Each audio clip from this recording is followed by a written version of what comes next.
Welcome to part 2 of refreshing the M3's front end. We did the suspension in part 1 and this video is all about the engine oil cooling and also the power steering, and we're going to do some stuff to the subframe as well. Lots going on in this video. You might be thinking, wow, such a big video, this surely must be the final part. Well, not quite. There will be a third part and that will be the finale, but we've got lots to do before then. So let's get started. Alright, so what I have here is a new oil cooler. Right, so if you didn't know, M3s all have an oil cooler from the factory. It sits down here just under the radiator. Mine's the original. I can't remember really having issues with oil temperatures. It did used to climb sometimes. When I put a full new radiator on, a bigger radiator on the car, that made a big difference to the temps overall. But this should be kind of the final nail in the coffin for any concerns that I may have when it comes to the temperatures of the oil and the water. So this should just help keep everything nice and cool. So we're also going to be changing a few things whilst we're here. We're going to be changing from the factory thermostat to an aftermarket one from Hell. So yeah, first job is to get all the old stuff off. So let's do that. I'm going to run the car for a little bit. It's been sat for a month or two now. So I'm just going to let it run up. Just get a bit of temperature in the oil and then we'll drain it.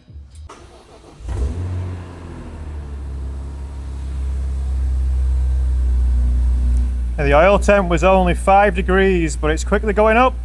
So we'll wait till it gets to like 40 or 50 maybe, and then I'll drop the oil. Oh yeah, the Christmas tree's back because we don't have the front wheels on, the front wheel speed sensors, whatever. All right, we got 44, mid 40s, that'll be fine. Just a little bit. Inspector approved, thank you. Still need to finish the interior. That is tight. What was I hitting on? Doesn't matter. I did notice something a little bit sad on the front end. There's a bit of trim here. It's like an air guide, you know, forcing air into the radiators, and it's all broken. We might be able to repair it, I don't know, but this is definitely, you know, that's broken, right? That should have another piece, something like that. That one's also broken. So yeah, that's a little bit sad, but yeah, first job, we'll drain the oil and then we need to figure out what's going on here. There's the OEM thermostats behind this somewhere. Hopefully we don't have to take the airbox off because that will be annoying, but you know, not impossible. And then yeah, we're going to be getting rid of the factory lines and building some AN lines with a external thermostat, which will probably live down there somewhere, but let's get started. Just before we do get going, I just want to say I've started posting more exclusive stuff on Patreon lately. These one takes, no copyright, Mr. Smoking Tire Farraman. It's just basically me yapping to the camera, one clip, and I upload it on YouTube. It's had a good response from the Patreon so far. If you're interested, have a look. It's a lot more raw than what my YouTube videos are these days, but yeah, a lot of people are liking it. Anyway, sorry for the interruption. Let's get this oil filter housing off. Okay, there's no way around this. Well, we have to remove the oil filter housing, okay? From what I can see, it's held on. I can see the lines coming through. Maybe I should show you as well. Right, so we need to, basically we're going to still use where the lines come out, right, which you can see just there. But we're going to get rid of the factory thermostat, okay? So that's where the lines come in from the oil cooler. So they go down these lines here. Can you see them? Just about maybe. But we need to get rid of this to get in there. I hope that means we don't have to take this off, but let's see if we can figure out how it's mounted. There's definitely one bolt there, but where's the rest of them? So these bolts have ratchet. These bolts have never been out before, I would imagine. So it's a good job we warmed the engine up a bit. Oh, please excuse the colour in some of these shots. I got the hang of the white balance settings later on, but yeah, it's a little bit Coldplay yellow at the start. These old ratchets, these are the original Halfords ones that I've had for more than 10 years now, whatever. They're just so loose in the hips now. You can actually hear this one ratcheting. That's a start. Oh, there's oil coming out of that. Huh, is that just an oil drain? Oil started coming out of that. Yeah, what I'd done there was start to remove one of the oil drains from the filter housing, not the actual bolts that mount it. It reminded me of a comment that someone left recently, which was something to the accord of how frustrating it is to watch me try and figure it out as I go along rather than just looking it up. And I do sympathise with that. You know, I have to edit these videos and I'm the one doing them, right? But if you just wanted to watch a guide, you'd watch something else, I'm sure. Hopefully the experience of seeing me figure it out is still entertaining for some, because there's a lot of that coming up. It's almost certainly going to be easier to take the airbox off, but I also don't want to take the airbox off.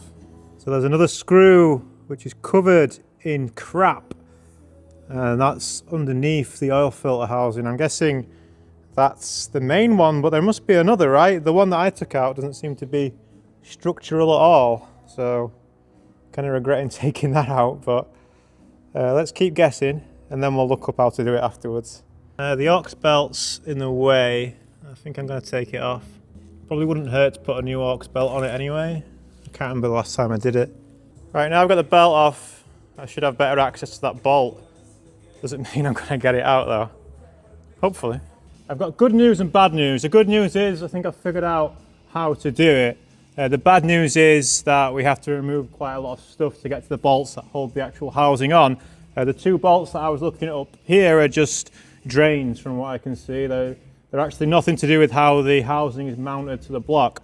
So we need to get the alternator out to get to those bolts, to get them all the way out, which probably means getting the airbox out. I mean, having the airbox out of the way is just going to make everything a lot easier, so maybe we just get the airbox out. The problem is this is a pain to fit, this airbox. Let's just do it then. Yeah. All right, I'm going to start by taking this tray out where the cabin filter sits.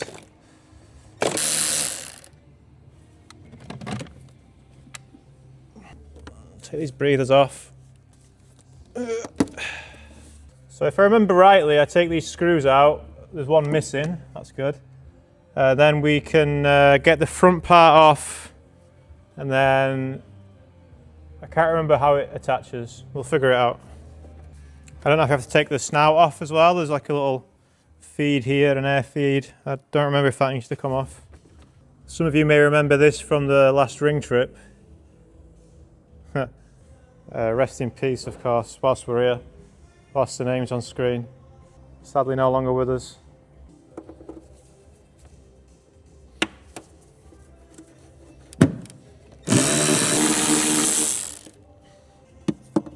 I think this will come out. Yeah, there we go.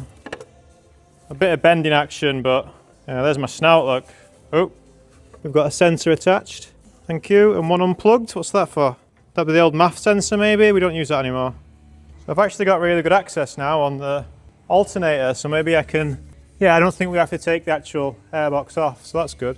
I think, I'm pretty sure the alternator needs to come out there. We might be able to just do the top bolt here and swing it. That'd be cool, wouldn't it? Looks like this pulley bolts through the alternator. Yeah, we need to go through the pulleys as well and see. What do you think to this one? Maybe I'll just put new pulleys while we're here. Oh, that's stiff. What's going on there then? Wah! It's come in, but that had some tension on it. Wait a minute, how's this bolt going to come out? Huh. You seen this? This bolt here, look how long it is. Where's it going to go? Oh. Maybe we can swing the alternator then get it out. Let's see. Yep. All right, where's the second bolt? So if I slacken this off, hopefully that means we can then rotate the alternator. Let's see.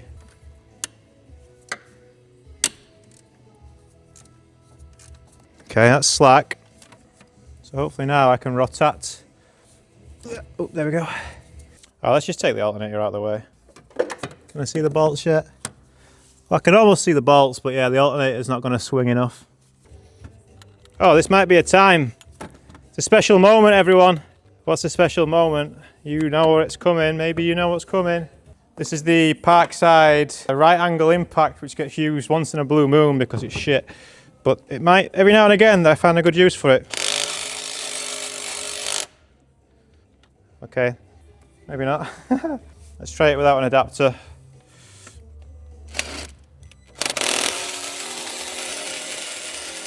No, there's 2 modes on it, we'll try them. No, okay, never mind. Alright, there's definitely no way we were getting that out without removing the alternator. The alternator actually goes through here, the bolt for the alternator actually covers one of the bolts for the oil filter housing, so yeah, that definitely had to come all the way out. Just noticed when I was in here, we've got all these pipes that look a bit sweaty. Can you see the kind of sweatiness around the pipes? I thought they were the oil cooler pipes, but they're not. The ones to the left are slightly bigger ones. They're for the power steering. And I'm thinking whilst I'm here, I should probably do some mods to the power steering to try and give it some Nürburgring kind of, what was the word I was using for the MR2? Some Nürburgring resilience, I think it's probably what I was saying, or something like that. I've already done one of the lines underneath. One of the power steering lines I've already changed. I think it was one of the hard lines. But yeah, those are the 2 lines that go to the cooler. There's a little cooler, I guess that's it there. That's the power steering cooler, I guess. Another thing that's interesting is that's the power steering pulley just there. That's the power steering pump, right?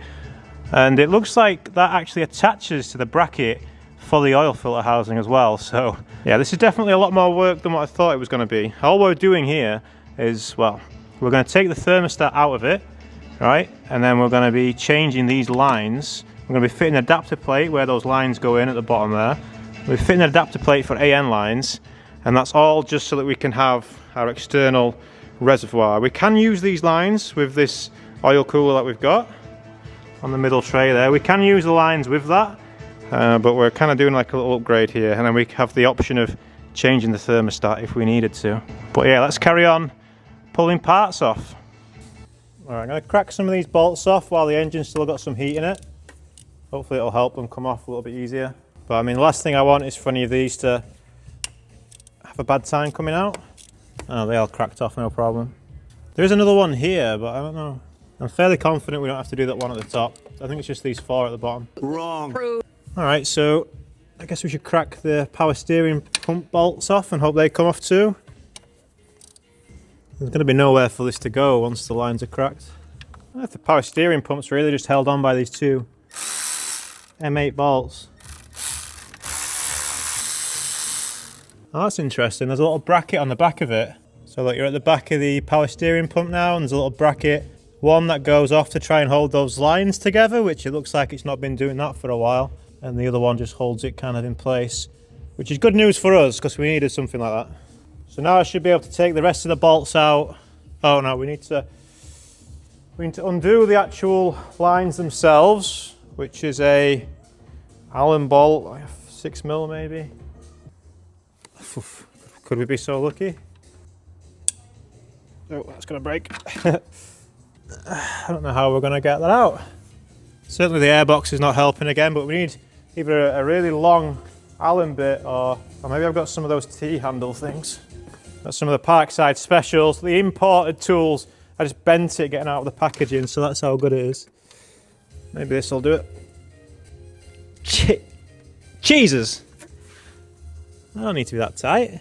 So you can't quite see, but there's an Allen head bolt in there, 6mm Allen head bolt. Yeah, if the airbox wasn't there, we could probably undo it, but I mean, this was having a good go. It's just, it feels like it might snap. Ah, ow, ow, ow. Ow, ow, ow. All right, I think I might have took a bit of carbon fibre off, but that's coming out. Excellent. Maybe I'll zap the bolts, the remaining bolts out first, and we'll just take it all off in a one. Not off in a one, but you know what I mean. Maybe you don't. Let's find out.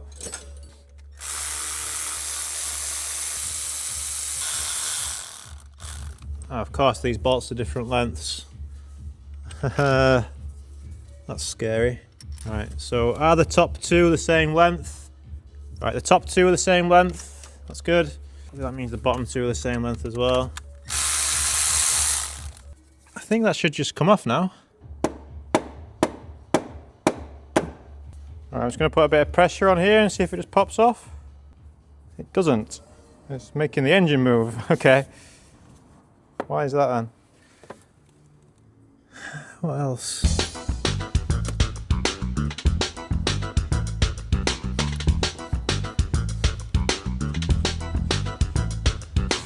But there is a bolt, the first bolt that I was turning when I was doing the wrong bolt for the power steer. Trying to get the auxiliary belt off, there's a little bolt here. Just there. It looks like that might go through, so let's just zip that out and see. Maybe that's the golden ticket.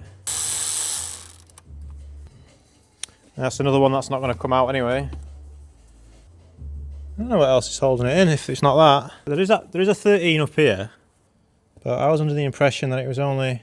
We can take it out, but I was under the impression that that one didn't need to come out.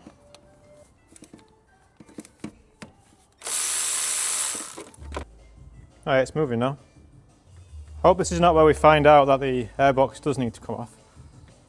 I just kind of feel like there's still one bolt in it somewhere. Let me have a look at a parts diagram. Yeah, it's right here under the airbox. I might be able to get, maybe with a wobbler thing on it. Can you see my socket? Hey, you see my socket there? So it's right under the airbox. Like, we're so close to having to take the airbox off to get to that, but I've got a wobble bolt on, so it's coming out just here at the bottom. Hopefully I can get it off. Oh yeah. That wasn't even that tight. That's weird. Hopefully I've not damaged it by trying to pry it out of the way, but it's coming out really easy. That's good. Phew. Well, it's going to be an absolute pain to put back in, but we'll worry about that another time. Alright, so this should come out now.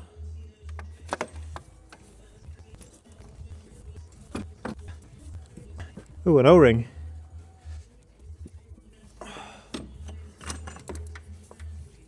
There we go. Alright, now with this off, I've kept all the bolts in just so I knew where they went.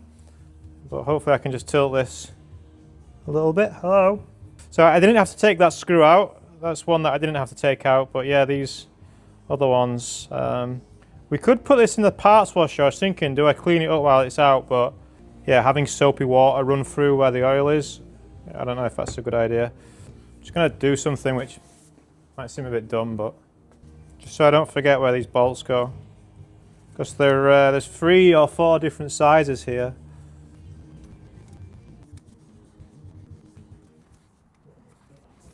Oh yeah, that's kind of what the inside of my engine looks like. You see the orangey stuff. It's pretty orangey. I mean, it is what it is. I mean, my car's been off the road so much of its life. You know, what should you do? Should you change the oil even when it's in situ and try and run it? And there's been some cases where I wouldn't have been able to even run it up, you know. But the thermostat's in there, so we need to get that out. I don't know how it comes out.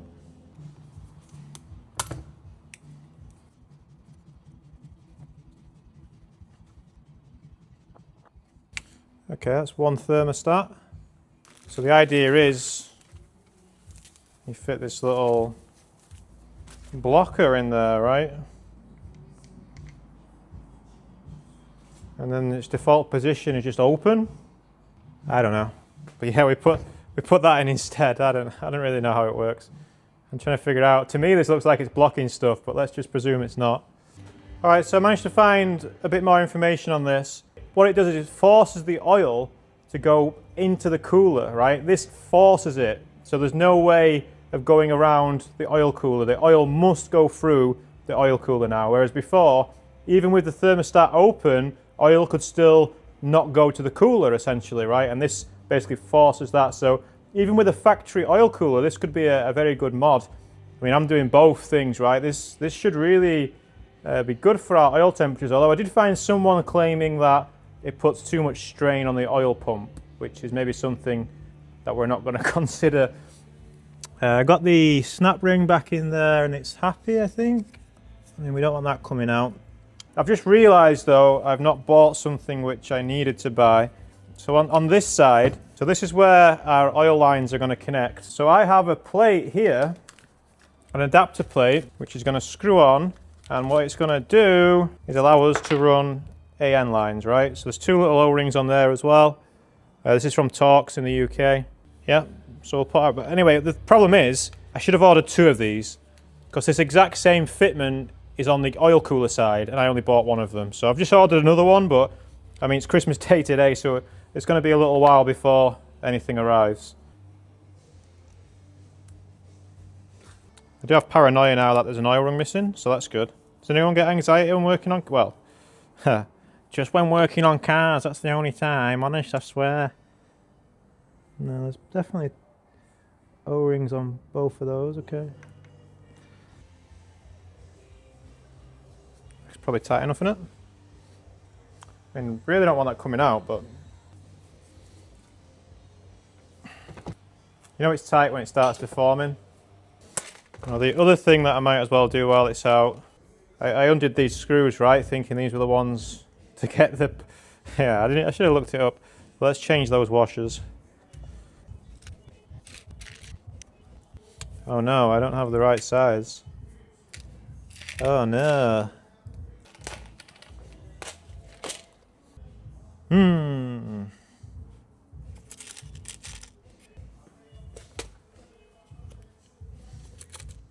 It's pretty close. Yeah, that's gonna work. Third set lucky. We can change all this on the car if we decide we want to. That doesn't feel great. I don't know when the camera went off, but I'm still struggling on this. Or maybe you don't know what I'm struggling on. It's going to be an absolute pain to put back in, but we'll worry about that another time. I am struggling on a bolt. The last bolt that I took out, I'm trying to get it back in.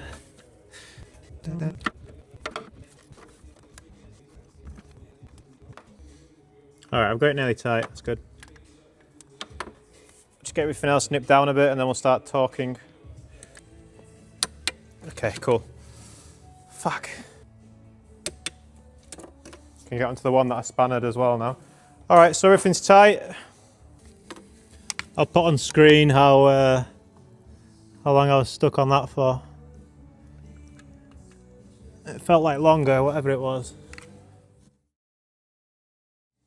Alright, so the factory oil cooler just bolts off. It bolts to the radiator, I'm pretty sure. Let's have a look. Well, that's interesting. So that's the oil cooler, right? I've not touched anything yet, but I can move it quite a lot. Can't push it out of where it is. It's in like a holder. I've had it off before, I just can't remember how it works. Maybe it just sits there floating. It's a bit weird, isn't it? I'll take the screws out of the holder. I don't think they're that tight, but that was... Let's try it with a ratchet. Yeah, the threads are a bit shitty on this, maybe just because it's straight into aluminium. Hopefully the threads aren't knackered. Yeah, it's definitely not great threads on that. So the oil cooler is mounted to the radiator, though the oil cooler plastic surround, I guess. Does it clip on at the back? Yeah. Strange. Yeah, I got the other side out fine, but this side, it's mighty tight on the threads.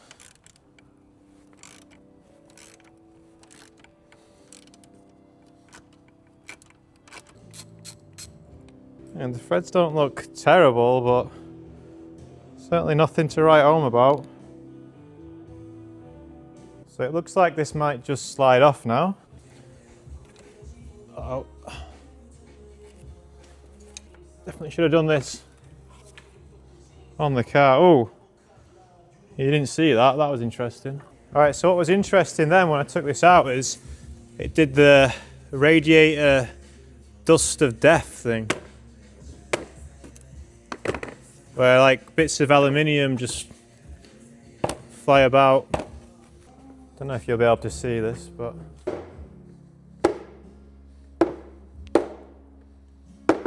oh, I mean it could just be dirt, but I think it's the aluminium's dying. So that's the OEM cooler, and this is the one that we're replacing it with. This is a Doe 88, more than twice the capacity, I think. So it's deeper and taller, obviously in a lot better condition as well. I had a look online at the cost of replacing this front air duct, and it was about 220 quid for a genuine BMW brand new, which I didn't think was too bad, but I thought I'd try and fix mine first. So it's cracked on both sides, and Yeah, it's looking a little bit worse for wear. Let's see if we can fix it with cable ties.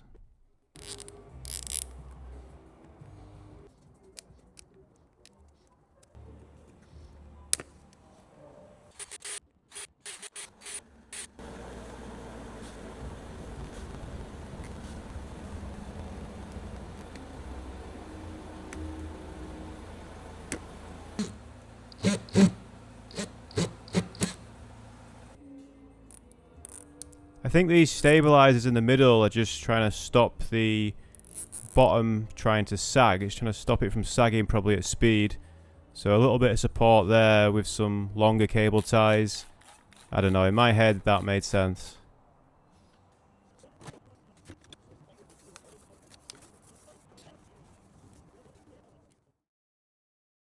I really want to get the oil cooler mounted so that I can see, first of all, if this, the work that we did yesterday, I want to see if that is actually going to be functional, right? If this duct actually lines up where it's supposed to. There's a little bit of work to do then making AN lines and stuff and fitting the external thermostat.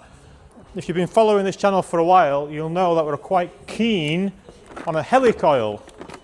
What's a helicoil? Well, this aluminium radiator, right, has a threaded section that was M6. It tends to not last forever, especially, I don't know if the road conditions in the UK have anything to do with that. Brake calipers, aluminium brake calipers, we've had issues with the Porsche calipers in the past and stuff like that. What the fix is, the good fix for that is, and this is how some brake calipers, such as the spoons that are on my Integra, from the factory, they actually use, do they? Maybe the spoons don't, maybe it's the APs that do, but some brake calipers actually have these helicoil or thread inserts already there. So instead of threading into aluminium with your steel screw, you thread into one of these, which is made of steel. It's a thread insert, right? So to install this, we have to drill out what's there, and it is very close. This tab is close, but I think we've got enough room. Drill what's there, thread it with the tap that's in here, and then we put a threaded insert in, which will allow us to put our M6 bolt in. And I'm going to feel a lot more confident having this oil cooler, which obviously going to be heavier than the stock one. It's bigger, it's carrying more fluid. Anyway, helicoil. This is just a cheap kit off Amazon. This does M6, M8 and M10. Probably won't use the M10, maybe we will on the BMW, but M6 and M8 is going to be the same on BMW, Honda, all of the cars, right? It's only until when we get to M10 and M12s that the Japanese cars like to use metric fine, right? So they'll be using different pitches, but anyway, this will be good for us. So what we're going to do is, I'm going to come over here, and this little tab here, which is where the oil cooler mounts on. So the kit comes with a drill bit, we'll drill it out, and then we'll thread it for our insert, and then we'll put one of our inserts in, which are these guys. Okay, let's do it. Okay, so it's important that we do this straight, but there's a little bit of wobble, but it's all good. All right, so we've drilled through. Now I'm going to use my tap as straight as possible. This is aluminium, right? So it's aluminum, nice and soft. This isn't a guide. There you go, I'll put some lube in. So we're going to go until it pops out the top. All right, so it's time to do the hard part, and this is where the more expensive kits are easier at this point, right? So we've got a little bit of thread locker on the insert. It's tiny because it's M6, right? So now we need to get that threaded into that hole. So we have to try and get it straight-ish and let it find its way in. And if it starts getting difficult, then you know that it's probably skipped a thread, which is not good. I'm going to keep going until this last thread just dips in. We should hear it. Okay, I didn't hear it, but I think it's done. The last job is to break the tab. You should be able to see this fire up out the way.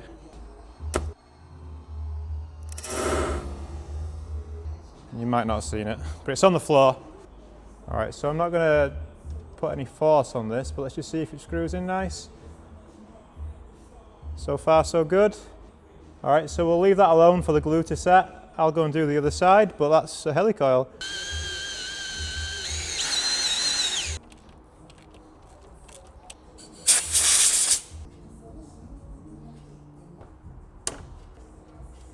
Cool. Well, that's one issue sorted. The oil cooler can go on now, so let's do that. I'm getting quite a lot of resistance trying to put this on straight. So I can hook it on one side and I try and hook it on the other side and something is fighting it. It's not wanting me to do it. There is this screw here which is holding the fan on, but that doesn't really... I'm thinking there must be something in the middle somewhere, like protruding a little bit. If it is this, it can be replaced with a cable tie, sure, but I don't understand how this could be getting in the way, but let's just check. Nope, still doesn't want to go on. Alright, so this, where the air guide is at the back, the duct or whatever, the welds on top are fouling on the radiator, but so if you look at the hook on this side, right, I mean I can measure that distance if you'd like, but I'm pretty sure it's greater on the side I just showed you compared to on this side, so maybe I can get something in there just to open that a little bit and that'll fix it. Let's do a mild bit of science here. So on this side it's about 5.7 mil, it's 6 mil, so we're talking a third, no, talking, well, roughly a third of a mil, but yeah, 0.3 of a mil. I don't know if there's enough on there to bend. I don't want to break the welds and break it off. It just bent very easily. Just putting the pliers on it, it started bending, so yeah, cool. Let's see if the cooler fits, I don't know. Not really enjoying this. So no, unfortunately the oil cooler was still fouling on the radiator despite opening those tabs up. And I was trying to figure out why. Alright, I know what the problem is. I don't know if we can fix it. Alright, I made some progress with this. If you look at that center weld, which is that one, can you see a little bit of rubbing on it, right? Well, I was able to force this on. I was able to force it on. Because I could tell, well, I was just eyeing it up and I could tell it wasn't a million miles away. And I just wanted to see what was actually going to be contacting. And it's actually the welds that hold the duct on. They just protrude ever so slightly, a couple of mil more than ideally, you know, I don't know how else they'd do it. Maybe weld it from underneath, they can't because of the cores under there maybe, I don't know, but yeah, that's what's causing the issue. So it does fit, so either I just leave it, but I don't like the idea of it touching there. I don't like the idea of that so much. It's causing like a stress point, right? So either I file the weld down a bit, or we file down a bit of the radiator here, but the problem with the radiator here is, as we covered before, this is where the bottom of the radiator fan fits. And without that on, because the radiator fan only mounts at the top and the bottom, then the fan's going to be suffering a little bit. So I could probably still get away with filing this down a little bit, maybe.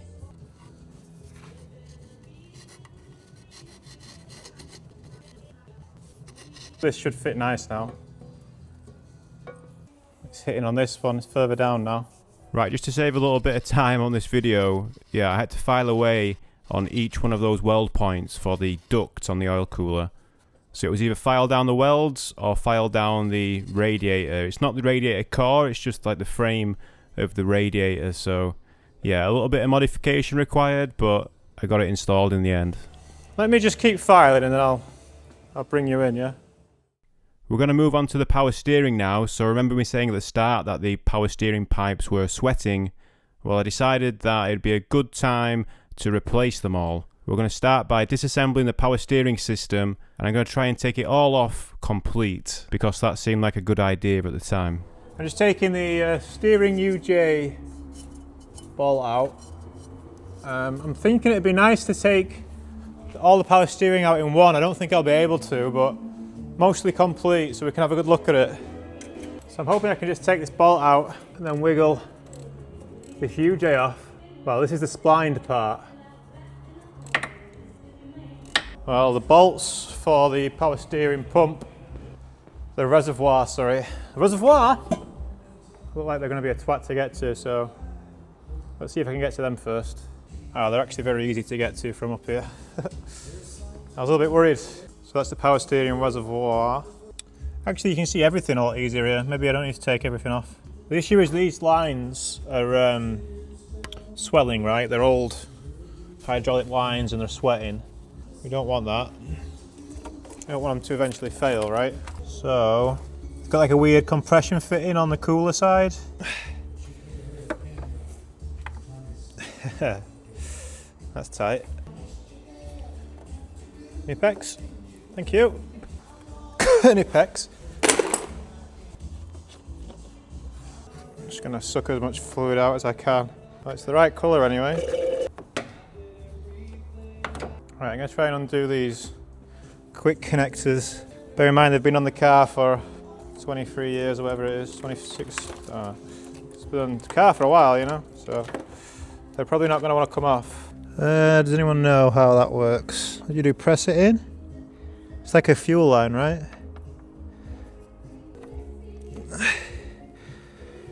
I don't know how to do it. Maybe they're just seized. There's no way to compress that.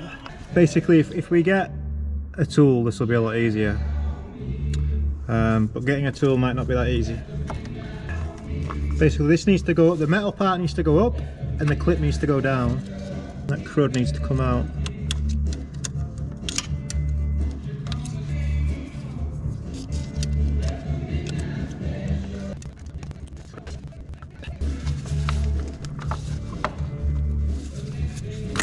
Yeah, fuck you.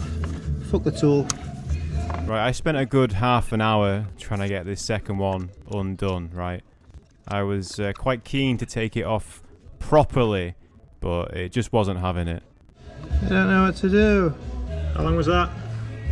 30 minutes, cool. Okay, we need to speed run this. There we go. Well, that's that then. Okay, the reservoir is free. Everything's got hydraulic oil over it.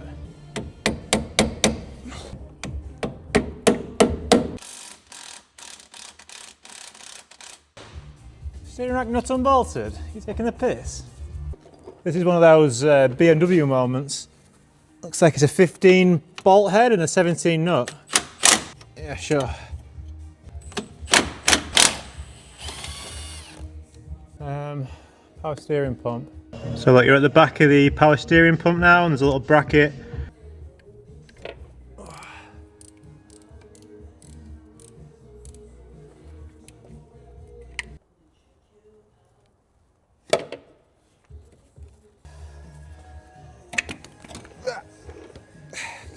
Okay, it's free. We did it, Reddit. Right, it's time to start looking at the power steerings. So that is a purple tag, which everyone talks about being the best one, right? I didn't know this, but basically I've been trying to order a bump steer kit. If you watched my MR2 videos last year, you'll know that I found that the ring, something that I noticed in recent times that the ring was bump steer, and the M3 apparently can suffer from that quite badly as well, being quite similar on the front suspension to an MR2, both McPherson's on the front.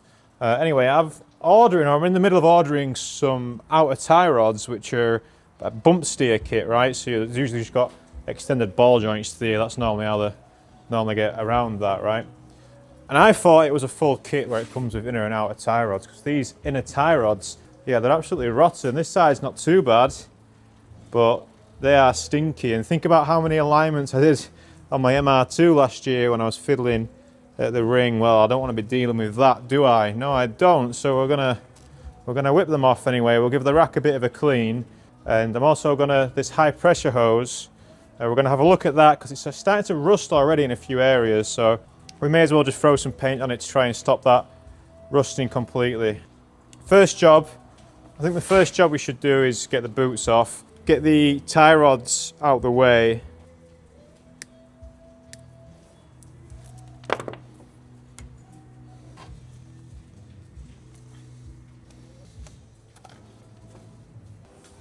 I was trying to avoid taking the hydraulic lines off, but it's going to make it a lot easier if we have them off.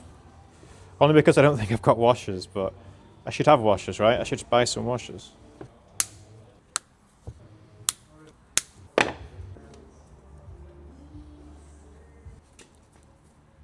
Fuck.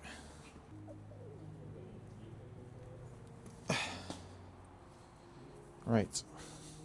I thought I'd bought Lemford, but that's a very interesting looking number. 802316 Stone Cold at the end. Maybe they're a cheaper brand and that's why they're corroded so much. That one was a bit tighter. The camera stopped, but... Alright, let's clean it and we'll get an idea of what we're gonna try and do. Yes. Now the first question, do I have the right washers? Not them. Maybe them. Look at that. I had the washers. Cool. Save them for later. I'm just going to wrap these with electrician's tape just to stop any fluid coming out or any cleaning stuff going in. Maybe we should treat some new grease as well. Look at that. Chuffing hell. No wonder they didn't come off. They don't go back on. Right, this is really dirty. I don't like that. It's very annoying. Yeah, there is quite a bit of cleaning in this video, which I know is a bit foreign. Just try it. Try something new. You know, you don't have to have beans on toast every night. Alright, I got this high pressure hose next. I'm not going to spend too much time on this, but this is fairly new, right? I think I bought it before the 2022 ring trip, which was pretty much the last time the car was out. You know, one more track day after that, but yeah, this was already rusting through and I think it's just not been coated that well. You know, the hose is fine. You know, it's still fresh-ish, but yeah, we'll just give it another little, giving it another little coat, you know. Whilst I've got all the gear here, why not, right? Is it rust or is it just a copper pipe? Well, it's not copper there. It's very orange. It's like mid-pipes, got a lot of... But it looks like rust, I don't know. Maybe it's not.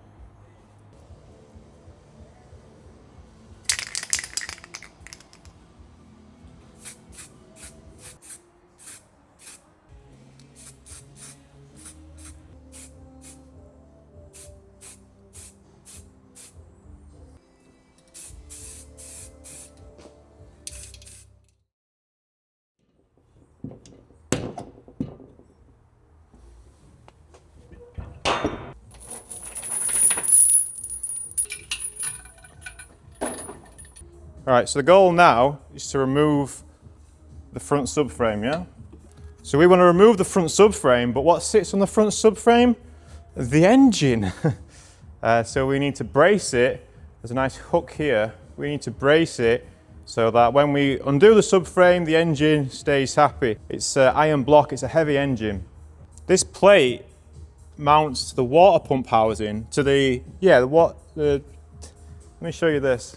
This is one of those things that you have to trust in the power of M6 bolts. These are 6mm bolts holding that hook on, but an M6 bolt I think can do like a ton on its own, right, or something.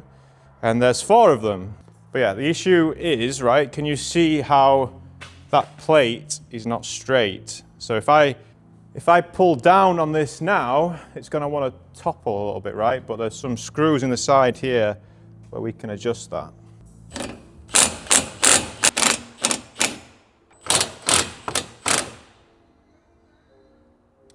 Although we probably should get a chain on it before getting it too precise, but... Oh, so this is assuming the car is level on the ramp, but... Oh. Alright, that's good enough. And there's not a lot of room here, is there? And that can just dangle down there. And I've got this bolt from the MR2, it's a M14 bolt. 2 chains. Okay, that bolt's perfect. So the bolt's flanged, so is the washer, so the chain can't come off. And then we're just going to put a little bit of pressure on the engine. Hopefully I don't run out of threads. What we don't want to do is undo the engine and then have this yank, because if it yanks it might pull it forward, right? We don't want any of this moving now, including you. In fact, I'm going to get you out of the way in case you cause damage.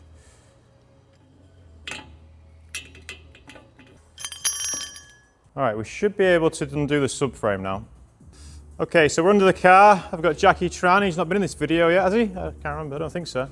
So the subframe is here, look. Nope, it's there. So all that attaches to this now, because the steering rack's off already, is those engine mounts there. These are original BMW ones that I had fitted about 5 years ago, maybe more these days.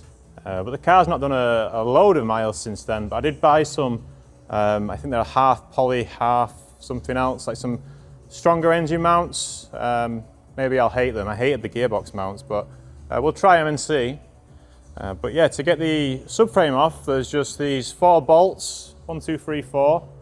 Yeah, you can in the corners. And then the suspension arm is still connected, but I think I'm going to leave it still connected for now. And we'll get that off of the car. I think it'll be easier just to take off in a wanna.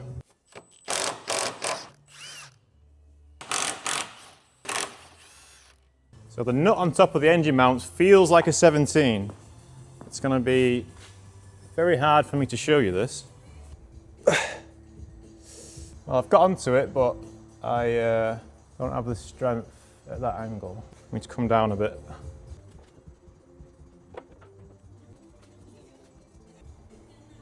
Fuck, that is tight.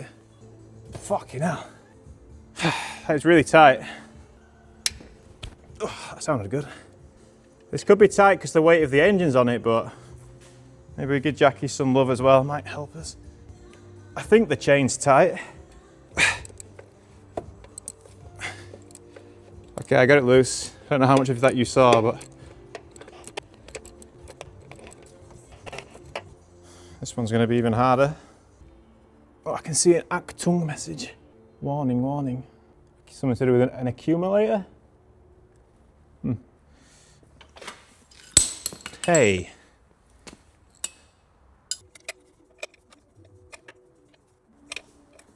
Is this not a 17? Is that why it keeps skimming off? Ah, there's 16s, not 17s.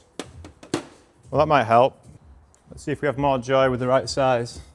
Why did BMW do this? The bottom's a 17, but the top's a 16. There's no need for this to be that tight. Hey. Alright, now we should just be able to take the bolts out for the subframe and then it should just come out.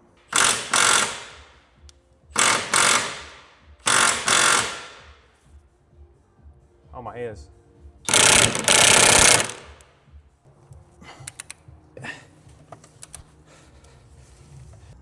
Alright, well, some of them didn't want to come out, but yeah, they're free at least. I was worried one of them had snapped, but seems not. I should be able to zip these bolts out and nothing should change really. It might drop a little bit, but there should be no pressure on them, which there isn't on that one.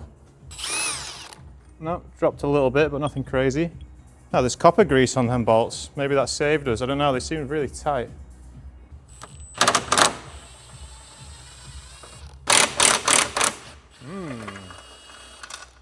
That one is okay. So there's probably still some friction in everything. Although, I don't know, if I'm letting Jackie down, then it's coming down. This now.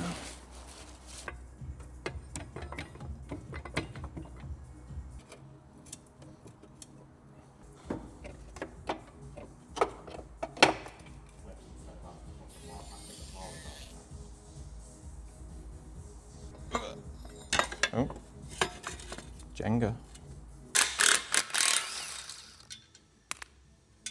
The reason I'm doing so much cleaning is just because everything was so grimy. Everything I was touching was just full of dirt, and yeah, it was noticeably more grimy on one side and more rusty on the other side, and the side where it was more grimy was the power steering reservoir side. They're a vented cap, and on track, you know, a bit of pressure and a bit of heat, then it can leak from there, and I think that's probably what was happening. coupled with the hoses starting to weep a bit, and maybe some other factors, but yeah, it needed a clean. Hey, this car turned 220,000 miles today, and I think I've had it 6 years now. About dead on 6 years. Maybe we should treat it to its annual bath. Nah, just kidding, of course not. Well, I don't want to go too mad with this. This is the worst part on this side. But I mean, structurally it's fine. There's no holes, or we've not found any yet, but it's clean now at least. It's going to be a bit of a pain to prep, but you know, let's just do it. I'm probably gonna like wire wheel and stuff, the really rusty parts around here. I'll just probably scuff it up a little bit, get rid of all the loose stuff. Yeah, this side of the subframe's really not that bad. Obviously it's got a bit of corrosion here and stuff. It was leaking power steering fluid, right? And anyway, let's get into it.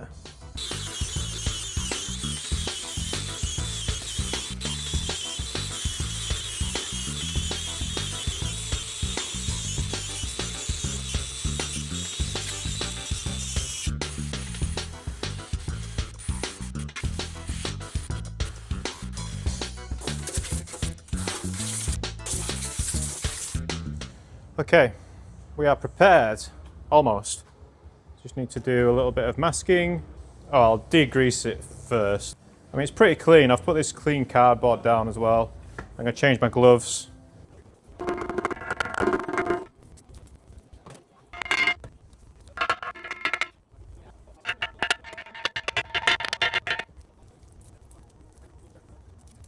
right, this is nearly ready for primings. Wipe it a little bit where I've manhandled it. Maybe we'll do the tricky part first.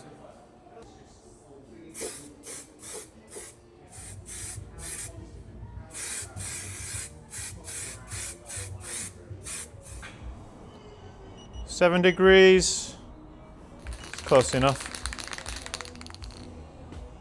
I have wiped it down a little bit.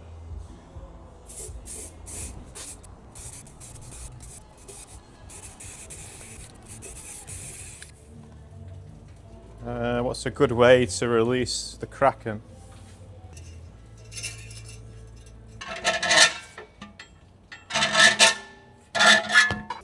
Alright, I might have missed some parts of that. Maybe I'll just throw a little bit more paint on it before we fit it on the car. Oh!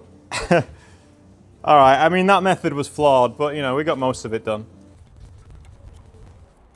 I don't know if this is good masking tape or bad masking tape, but it's hard to get off once it's on. Alright, so I gave this steering rack quite a lot of love. It still looks kind of dirty. I didn't want to jet wash it, right? Because, well, for obvious reasons, I didn't want to jet wash it. These ports are just kind of plugged a little bit with some tape. I'm going to reuse these boots. They cleaned up pretty good. They're not perfect. I might give them a rinse. The only other thing that I've not decided on yet on this, just I'm getting this a bit close now, don't fall. Don't fall, don't fall, don't fall. So the actual grease inside on the actual rack looks pretty minging, so I might try and clean some of that off and put some fresh. So look at that. I think it's just multi-purpose grease, right? I don't think there's anything special going on, but that's brown and I think it should be yellow. That looks like it's had water in there, doesn't it? I don't see any harm in putting some fresh grease on that. Alright, this grease, pretty old and nasty, right? We'll try and get most of it off, and then I'm going to use, I've done a little bit of research, just a little bit of research, and this grease would be pretty good. This is a blue lithium grease, but what would be best, and what is in stock, we've got some very good molybdenite, this is grease with molybdenite for CV joints and stuff, you know. So this will be, apparently according to my research, so when I'm cleaning greasy things, I saw this on a channel once, I can't remember who it was, maybe it was Andrew. He was like, you don't have to worry about getting all the grease off because, you know, some places you won't be able to grease again, right? It's going to make it harder to get grease in, but this grease is nasty, right? That is pretty nasty grease, so I'm going to try and get most of it out. There's not a lot on it. It's a really light film of grease, unless that's just what's left. I mean, obviously there'll be a lot more grease in here, right? We're only greasing one part of it, and it's still connected here, obviously. So, but you know, we fire some good grease in, and maybe they'll be friends. Who knows? It might break the rack. We're all going to find out together. Now, I'm not going to put any brake cleaner on it and clean it that way, right? I'm just going to brush out the old grease. This is a nylon brush, right? It's not going to hurt it. We could disassemble it, but I can't, man. I keep getting too far into stuff. How long's this video been going on now? I mean, the good news is that everything looks fine on this, right? Alright, not a lot of this left. I might be able to order some more. But let's clean a finger. I've got a nice clean finger. When I researched this, everyone said just put a thin film on, don't put too much on. I mean, we're not going to pack it, right? We're just going to get it in there. Get in there, you bastard. Oh, hello. Just tickle it a little bit. Just for science, let's see what it looks like when it comes out after one little entry inside. Oh, that's good, that, doesn't it? Do we think thread lock? I think probably thread lock. And we have to remove this from the old ones as well, which means splitting these, which I didn't want to do until, well, I'm going to have to, but I didn't want to do that because, wait, is that even going to, it'll come off that way, won't it? Yeah. Okay, they're not even that bad. I'll save these for the touring. That still exists, by the way, but it'll come back one day. Phew. I was having visions then of this flying off and hitting you, but okay.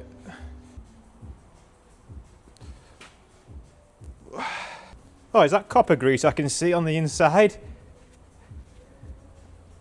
Well. Alright, well that was pretty uneventful. Alright, well there's one. That's where the boot attaches to, right? If you've not figured that one out yet. The boot sits on that, that's why we need it. Yeah, the threads are in a lot worse condition here. I mean, we only need to get it unlocked really, and then, you know, these threads should be fine that are inside, but we need to get it unlocked.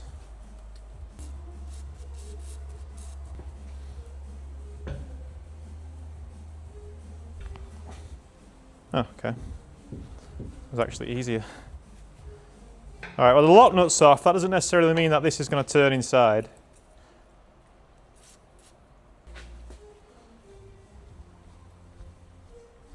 Oh yeah, that's tight. Oh, it's very tight. A few moments later.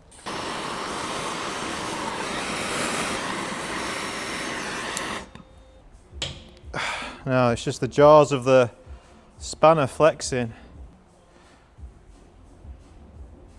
I mean, this spanner's probably going to break.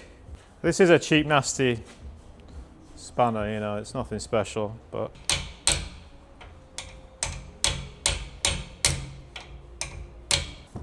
Alright, we do have a forbidden option.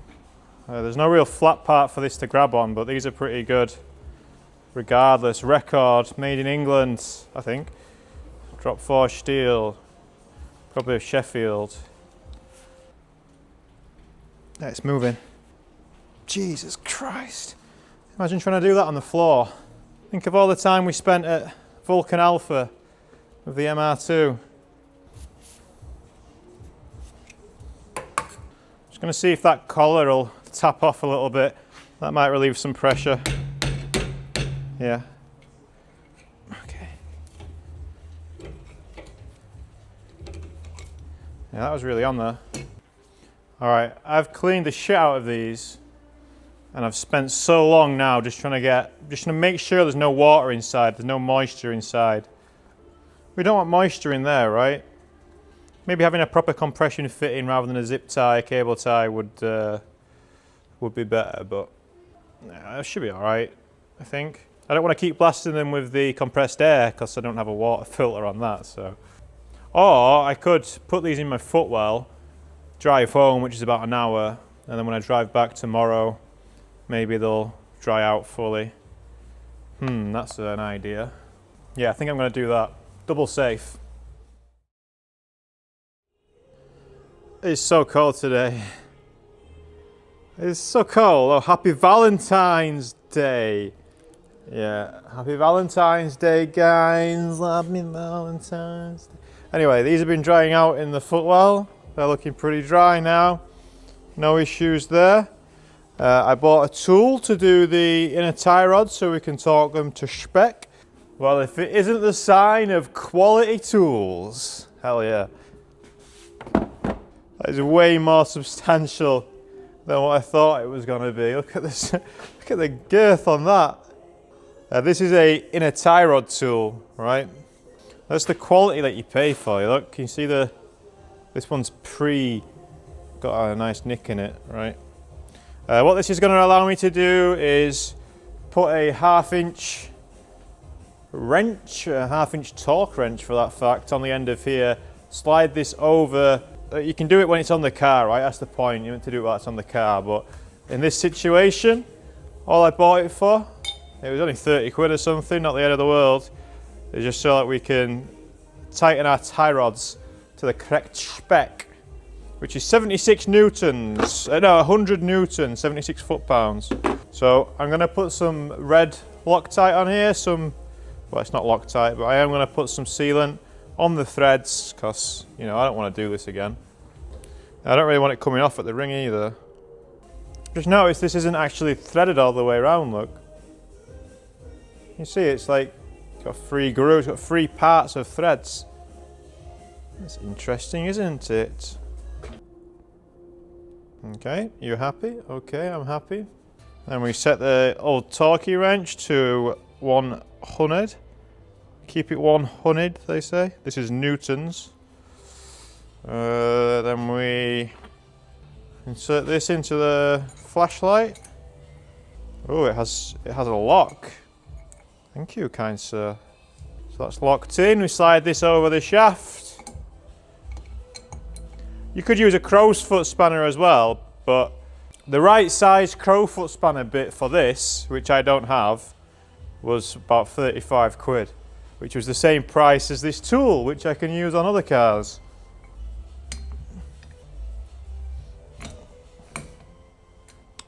It just slipped off. Did I put the wrong size? No, I put the right size. Why did it slip off? Maybe did I push it forwards? I don't know, let's try it again. About there. Don't slip off.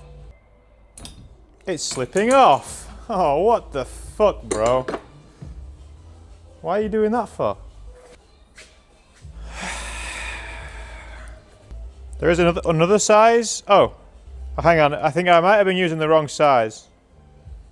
I mean, they're both. Okay, no, we're good. It was me. My fault. I was using the wrong size. I think one of them's 36 mil and one of them's 34 mil, and we need the 34 mil. All right, let's try that again. Panic over. Oh yeah, it fits a lot better. Who'd have thunk it?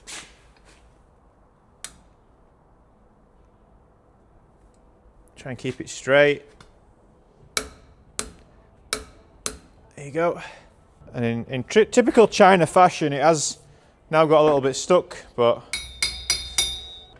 that's fine. All right, well, the tool worked, you could say, in a sense. I've got some new clips as well, but they are not here, but they should be here soon. Some compression clips rather than... The cable ties are doing a fine job, right? But there was also a bit of moisture inside, so maybe they weren't 100%. So we've got some constant tension clips like what you'd put on a CV joint.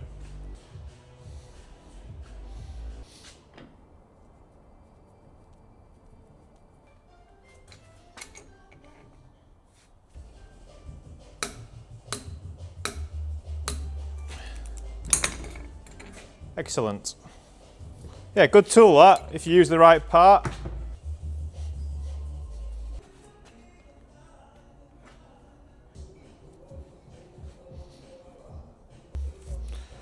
All right, cool beans. All right, now let's mount the steering rack to the subframe. Alright, I was just cleaning up these bolts for the holding the steering rack to the subframe, right? Just a little, you know, just getting a bit of shit off. And I just double checked the tightening torque for the actual inner tie rod, and it's different. It's actually different to what we've done, so we need to revisit it. It's fine though, it's different in a way that's manageable. So what's the difference, I hear you ask? Well, you are supposed to do it to 100 Newton meters, we got that part right. But what you're supposed to do after that, and it's annoying that I got to take these boots off again, but whatever. You're then supposed to tighten it to 110 newtons after. Oh, I've got to take these off as well, have I? Yeah, you got to do it in 2 stages on the E46. Didn't know that. So you go 100 newtons, and then after a moment, you then go to 110 newtons. So that's interesting, isn't it? So we're going to go another 10 newtons now. It's only been about 5 minutes since we did it, so the Loctite shouldn't have set. Definitely not at 1 degree. Oh, it has gone up a degree. Right, let's see how far it moves now. We're going to 110.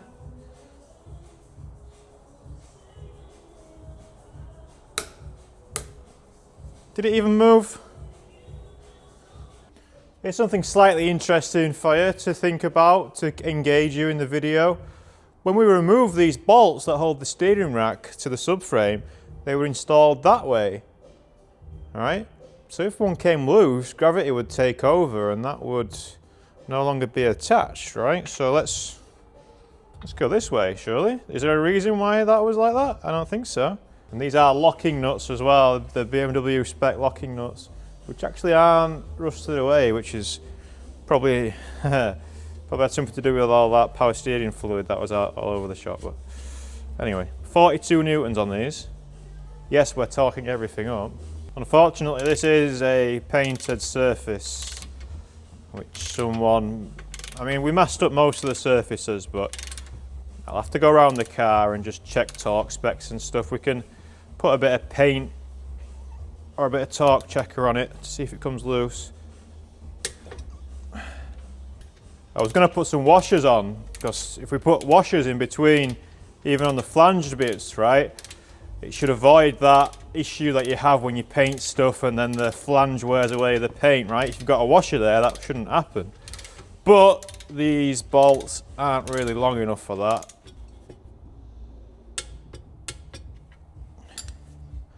Alright, this stuff's pretty good for this. This is Dichem cross-check seal. So you put it across the nut, right? You put like a slither it across the nut. If you just use a paint pen, you can see if it's moved, right? If the paint pen doesn't line up anymore. But this stuff is a liquid that goes on, hardens up, and then it'll crack. And if it cracks, then you know that it's moved a little bit, right? So that's way too much, but whatever. I really want to fit these engine mounts before putting the subframe in. I think I'll just go there, right?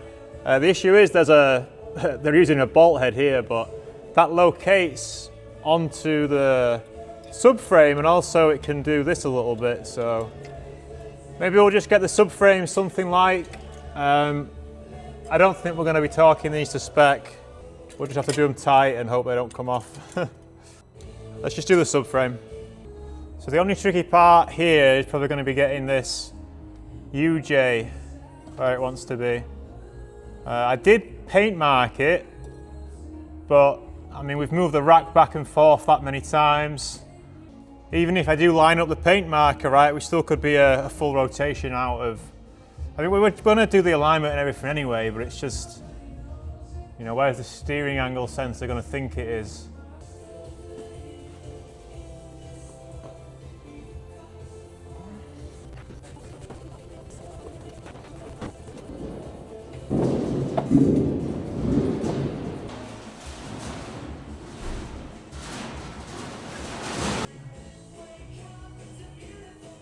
Anyway, that's in loosely. I think engine mounts next would be the best step.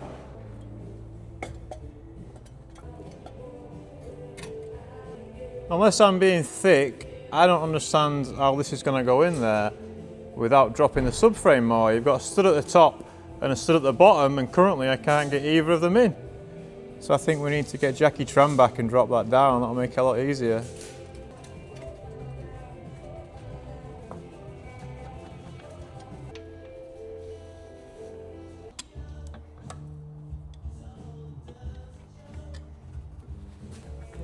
Well, that's a lot easier. Maybe that's how you're supposed to do it, but what if the car was all connected still? That'd be a bit awkward, wouldn't it? Well, that's the front subframe looking pretty good and reinstalled into the car. Our next job is going to be trying to add a bit more resilience into this power steering system. We're going to overhaul it and change a few bits as we go. Obviously, we've just spent a bit of time with the rack, but what about the rest of the system? I'm going to be upgrading the cooler, replacing all the lines and fitting a new reservoir. But before we can get started, I've got a little bit of deciding to do first. Not my favourite thing in the world. Alright, it's time to make some decisions. So in there, can you see, if we go down a bit, director, camera operator man, in there is the factory, in there is the factory coil, right, which does the cooling of the power steering. Now, that's not really sufficient enough for track use, especially Nordschleifer, right? We're doing a lot of steering, okay? So one of my preventative maintenance checklist things is to upgrade the power steering cooling system. And I've done a little CAD here. This is the overall widest dimensions of an oil cooler that's available, which I think might fit really well. So all I'm going to do now is see how that fits in that original position. And it looks to me like that might be a very good fit. But of course there are considerations to make here, because what are we doing? Well, we're putting something else in front of the radiator, aren't we? We're putting something else in front of the radiator. Still got aircon on this car, right? Which maybe I should grow up and just remove, but I'm sure I'll enjoy it in the summer if we do drive in the summer. That fits pretty well. That fits better than what I thought it was going to be actually when I was drawing this out. The only other thing with this is the ports are on either side, right? At the minute, the power steering, this cooler, you saw we were fighting with the lines the other night. They both come out on that right-hand side. I mean, it's probably not going to be an issue to run a line down the left-hand side. We can also get other ones which have ports both on this side, but the sizes of the actual radiator itself aren't as ideal as this. Let me just make a mock-up of the slightly smaller one and we'll see if that has any advantages. We need to make sure that air can still get through, right? Obviously, if that's taking hot air away from our power steering, it's going to make everything else maybe a little bit hotter behind it. There's a lot to think about. All right, this is the other option. This is only going to be a 6-row. The previous one was a 10-row, okay? So 6 rows in there.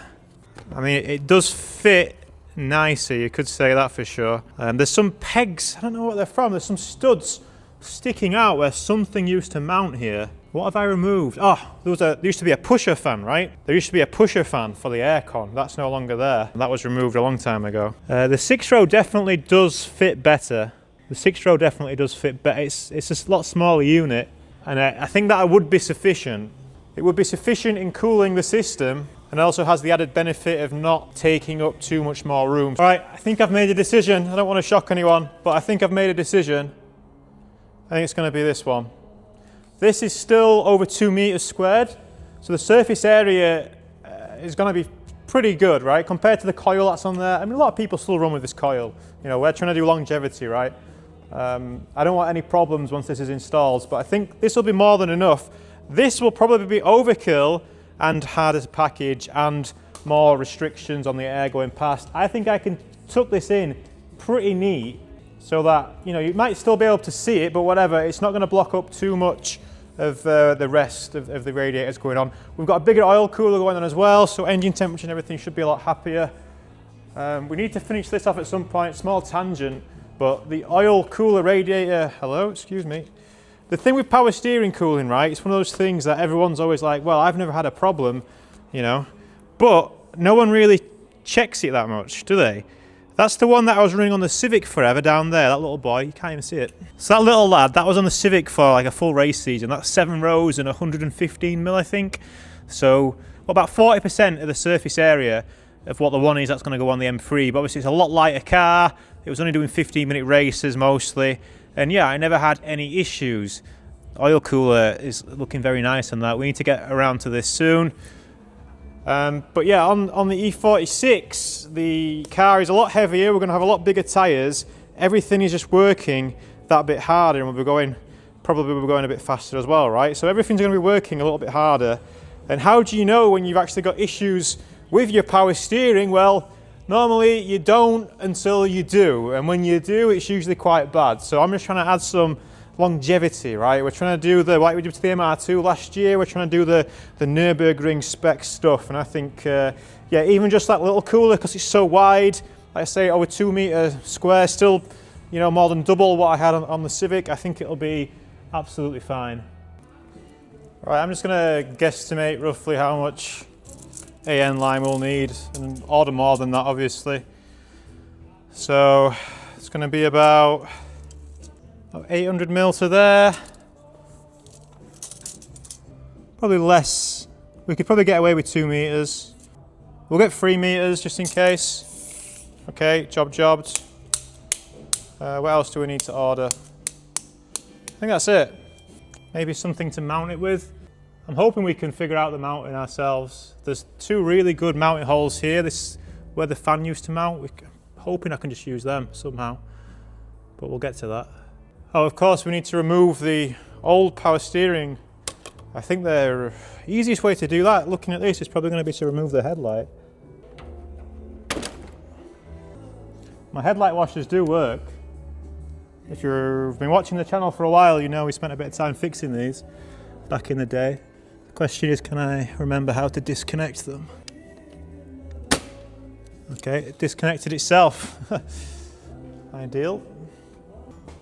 I reckon if we get this headlight out of the way, we'll have a lot better idea what's going on, and it shouldn't take too much to come out. So there's 1 screw here for the corner.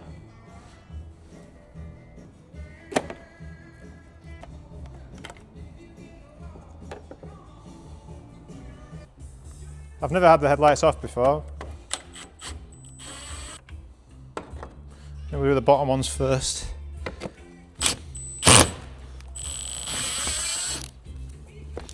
Last one's very rusty. See, that last one's pretty rotten.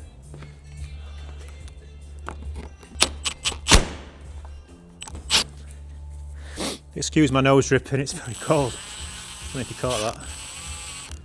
Okay, so we'll maybe not reuse that one, but... Does the ballast have to go off with the headlight? Because it looks like it. I mean, there's only 1 screw holding it in anyway, but it's a bit weird, isn't it? Not gonna fall out here. Okay. Is that the last piece? No ballast. The water pipe is, there we go. So yeah, it looks like the ballast has to come out with it. Okay, this makes things a lot easier. So the shroud is still in our way quite a bit, but it is very loose. Maybe it wouldn't be that hard to get this off. The shroud, so the ducting and the shroud is different. This is the radiator shroud, and that's where the aircon radiator, the condenser, and the water radiator, and the power steering cooler all sit within that. So it might be a case of taking the radiator out, which I didn't want to have to do, but here we are, we might have to do it. Look what I bought from Kaufland in Germany last year, just for occasions like this. Haha, yes. No way, look at this. That's a T25, but they're all 1/2-inch sockets. Is it a T25 or a T30? It's a small one. It's a T30, but even the small ones have got it.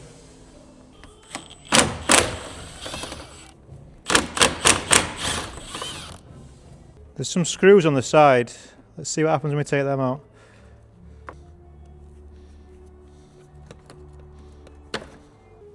Right, hopefully this just comes off now. Ah, look at that. Would have been a lot easier to fix with it like that, but whatever. So this is the duct, right? Maybe we just throw that away. No, we keep this. Look at the kidneys. Air guides. Air, air, yeah? Yeah, I don't know. There's obviously some science going on here with this big part here being blocked, but yeah. Well, there we go. That's exactly what we wanted, so that's good. All right, but does this give us any more access where we would like it? We'll do better though, mate, I tell you. I'd come this far to not do it anyway. Alright, I've been looking at this for a couple of minutes, and I do think just taking all this away will... it's not going to compromise us because everything we're working is behind here anyway. The shroud and the radiator is going to stay put. It's a little bit more effort taking off and putting back on, but hopefully everything, like the water pipes and stuff, can stay attached here. And yeah, I think it should be easy. I think it's going to be, the juice is going to be worth a squeeze, I think. So the only thing that's fighting me at the minute is this little eyelash thing here. Why won't that come off? You know, I don't want to break it. Maybe we'll take the indicator off first, which means I'm doing some secret tape. Not anymore.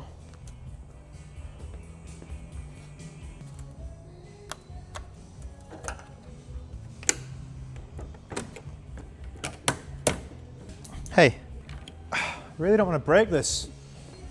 One right in the corner here. It just doesn't want to release. Just doesn't want to release. Yeah, that's probably fine. That chip was probably already there, right? I reckon so too.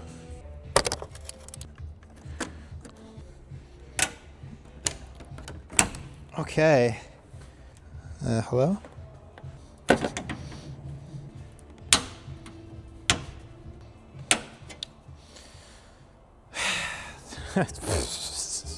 Alright, so these are a bit worse on this side than what the left-hand side were.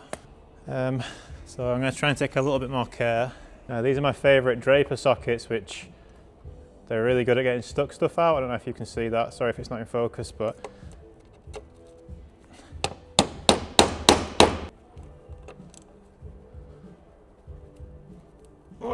that's got it. Nice. I mean, that one doesn't look that bad, but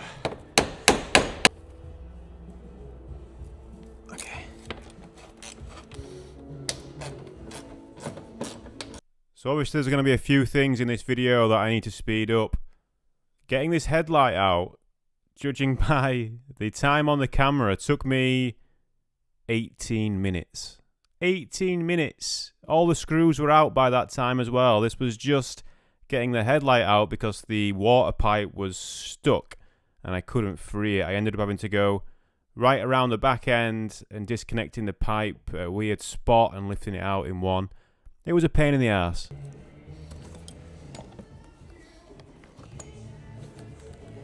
So this is moving on this side, but not this side. I cannot figure out how that comes out. That's a job for another day. Alright, I tried for ages to get this cable undone, and it was getting to the point I was going to break it, so I didn't want to do that. So I just lifted it off. It's still connected, but I didn't want to have to replace the cable, right? So, pardon me, burpy when start talking. Yeah, so this is all the room that we needed now, hopefully. So I can see the little side piece shroud thing that goes on the rad. Yes, the aircon rad is not looking great, is it? It's particularly bad down below, but I'm not too bothered about that for now. The thing I was interested in is on this side. So this little shroud piece actually screws in to the radiator. You see a little screw there. So we'll get that off and then we'll have all the room that we ever wanted. It's definitely not the best fitment. It's not happy coming out.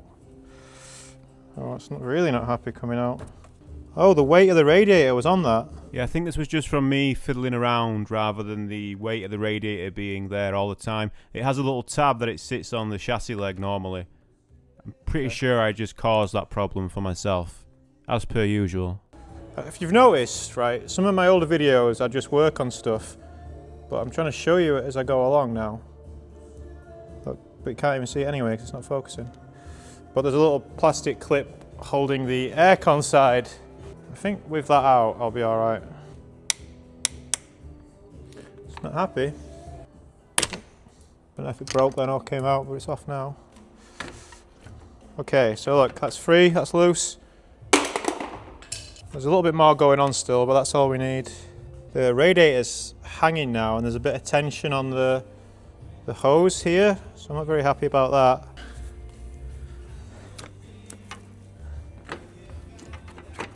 Yes. Aha, there we go. Quick connect, not today, pal. So yeah, that's literally just a coil, a piece of hard pipe with, you know, a threaded section on it to give it some cooling fins.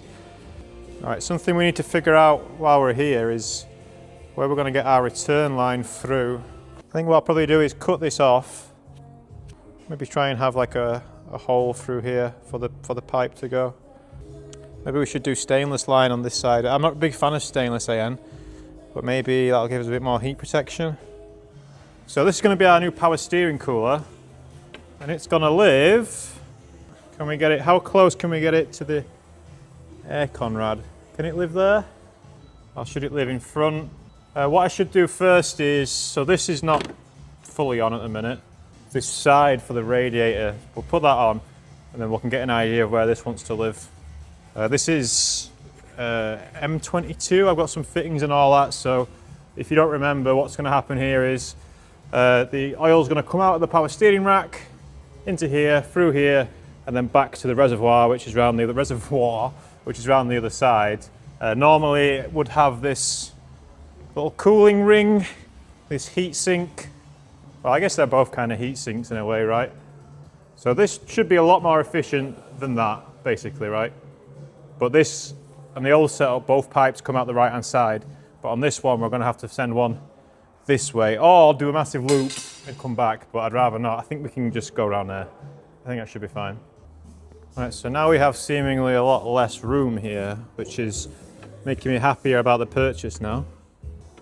And we could go lower if we wanted to. I wonder if I just cut this. Easy. Maybe I should put some screws in. I wonder if we cut some of this out. Okay, we are going to have to make some modifications, which we knew about. Okay, that's no problem. All right, so I made some markings there, and this is as far wide as we need to be, right? But this bracket here, this is only to hold the old cooler anyway, and that's not a thing anymore, right? So if we cut that, we'll be able to have more of an idea of where we want to be. I don't think this is actually providing anything functional now at all. On this side, I'm hoping I can follow where the factory ones went, because there's like a little bit of a guide through the plastic, but we'll see.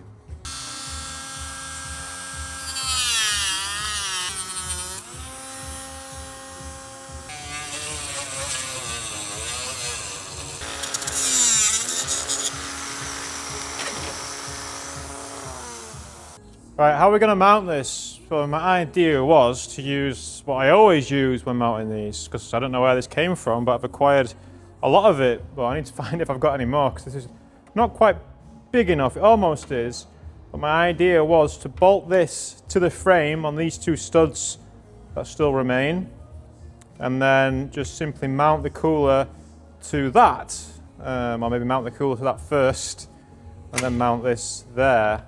The only slight issue with that is that this comes up and there's this bump here. Behind that is the hose for the, what do you call it?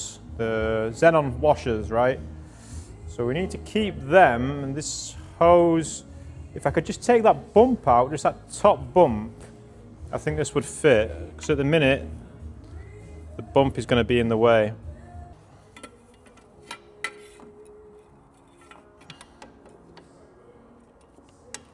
You can mount this as 4 mounting holes, right? 2 at the top, 2 at the bottom. I think we can get away with just doing the bottom ones. I don't think we need to mount the top as well, but we'll see how it feels when it's on. If not, we can just add like a little link to the top panel or something just to... I don't think we need to. This weighs nothing, and even with fluid in it, it's not going to weigh a lot, right? I think it'll be fine just on 2. Obviously, we don't want it static anyway. It wants to be able to move a little bit, so we are going to mount this on rubber regardless, but yeah, I think that'll be fine.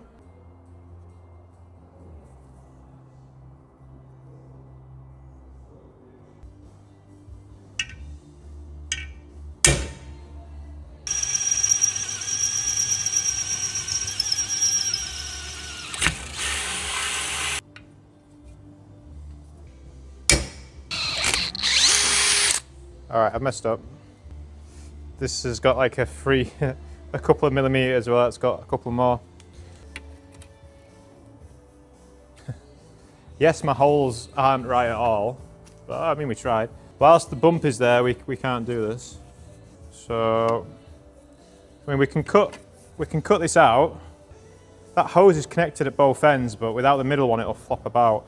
But we can just drill some holes in this, I guess, and mount it to this instead if we wanted to. But I need to get rid of that bump. But this is not going to work.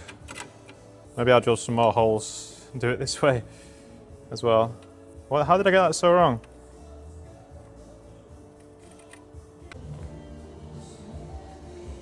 All right, version 2. Oh yeah, we did it. So I got two options. Ooh, it'll almost go over. I could either cut a section out of here, and that'll risk this structure like integrity, or I cut the other bit and it'll, you know, that structural integrity is gone. Not gone, but it's literally just this bump here, I think, that I need to get. I could probably still attach the hose even with the bump gone, I think. Let's have a look. That could be the play. I'm sure that's not factory, having a hose a fucking cable tie. That seems like something I've done. So yeah, I need to get rid of that bump. I need you to stay down there.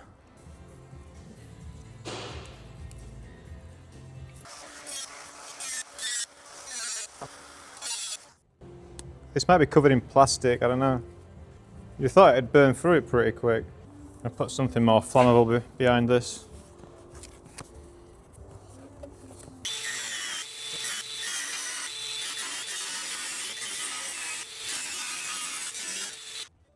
Alright, so it turns out that's very thick aluminums, and I'm now eating it all.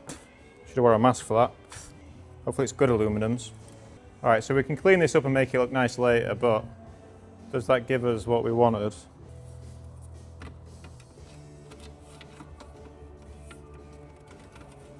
Yes. Perfect. So that looks like it might work okay. The only thing is if the cooler was just, if the radiator itself, the heat sink, whatever you want to call it, if that was just 20 mil shorter maybe, it's going to be hard. And I'm not sure what fittings I've bought, but getting the lines out nice might be the next challenge, but let's see. Let's carry on. All right, I just spent a good half an hour looking for these guys, and I found them. I found one at first, and I was like, I know you bastards are here somewhere. But yeah, long story short, these are little rubber spacers. I think they're for people to put on a washing machine or something. I remember the listing said something about washing machines, but these are M8. Most of the stuff I've got is M6, but I'm gonna put two of them on. Yeah, fuck it. All right, remember we'll put one on at a time. So I don't want to space this too much, because the more we space it, the further it gets away from the aircon rad. And we want it pretty close to the aircon rad. We don't want any turbulent air getting behind it. Any high pressure, low pressure. We don't want the pressure, man. Drop the pressure, Dr. P. We don't want that. So before we decide where the cooler is going to sit on this bit of aluminium, let's first put this guy back on. I'm going to put some locking nuts on eventually, but for now let's just put these nuts. Wow, so many jokes today. So the idea is, I mean, maybe not with that amount of compression, but the idea is that some of the vibrations from the engine would be absorbed by that. Now I think I'm going to have to put more than two on, because that piece of cardboard's like our dead stop, right? We don't want to go any further than that. So the idea is we get the cooler as close to the radiator as we can, the air condenser. Not sat on it, but not far off. And that means that air can pass through this cooler and still carry on going, right? Rather than, you know, if air can get behind it, it'll stop the air from being able to come through it as efficiently, I think. Is that how it works? Yeah. All right, I'm gonna make some cuts to this. The AN hose does just about go through, but it's not very nice. It's going to be touching the radiator slightly, so I might try and I think I might have some like fireproof sleeve. It's not going to get hot enough to damage anything, but you know, why not, right? I think I've got some somewhere.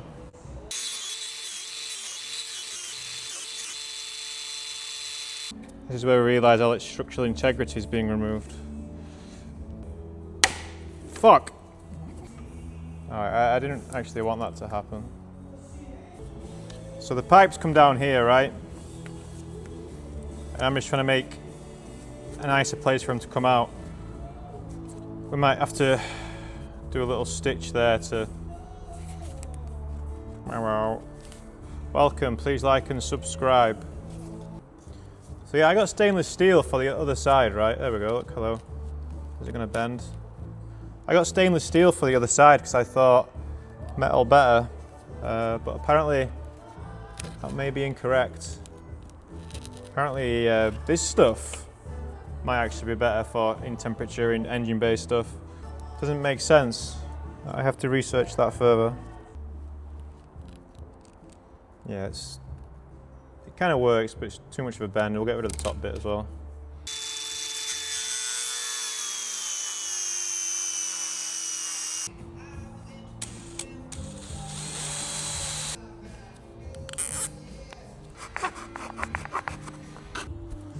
So when this is buttoned up, it actually closes that gap. Oh, so they're meant to come out further down. I don't know, let's see. I thought this would be easy. If I get rid of this, then this is just going to be really floppy. It's already pretty floppy. If I get rid of more of it, it's going to be a lot worse. I don't think it being up against the radiator is the biggest problem here, but it's obviously not ideal either. Like I say, I'll put a blanket or something around the line, some fireproof, some heat-proof thing, yeah. But maybe this angle's too much. The radius, the old radius might get us. So I'm trying to bend that there, and it's just squashing the wire. There, it's just squashing the hose when I do that. Doesn't want to go. Well, it's pretty obvious now why BMW decided that hard pipes should go here. Yes, I see that. I mean, that's an option. I guess we could maybe do something, maybe even with the ones that we've got. It's going to be tricky to get these around, especially now that we've remembered that we do indeed also have headlights. So, yeah, I'm not sure what's going to be. I'm not sure what I'm going to do. All right, the plan for now is to figure out a way to tether this slightly. No matter what, if I want to get it as close to the aircon condenser as I do, it's always going to have a problem where it may hit it, and over time that may cause a puncture in either one of the two coolers, right? It might puncture one, probably the aircon rad, but you never know. With having this flexible, that's always going to be a problem, right? I mean, I didn't think about that fully, but here we are now, fixing forward. I was hoping to tether something from here, and we might still be able to do that, but this is plastic. This is plastique, so I'm going to have a look into it now. I've just had a look at how it comes off, and I think it just screws off at the top. Let's have a look. So I've marked out where I want to put some little tethers. Let's see if we can figure something out. Some very rusty screws.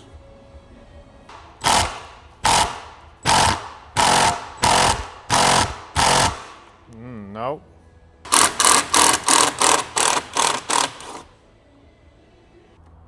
Yeah, so it is that.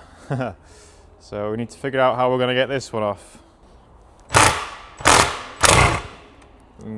Okay. Broke the bit. It broke the bit.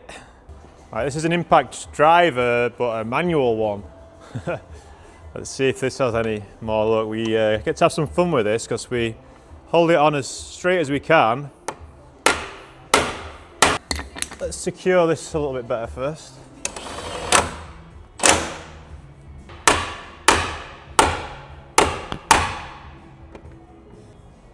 It's not budging, Captain.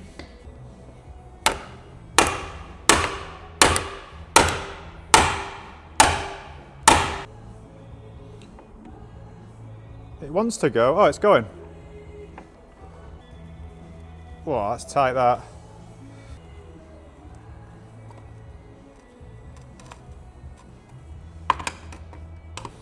Yikes.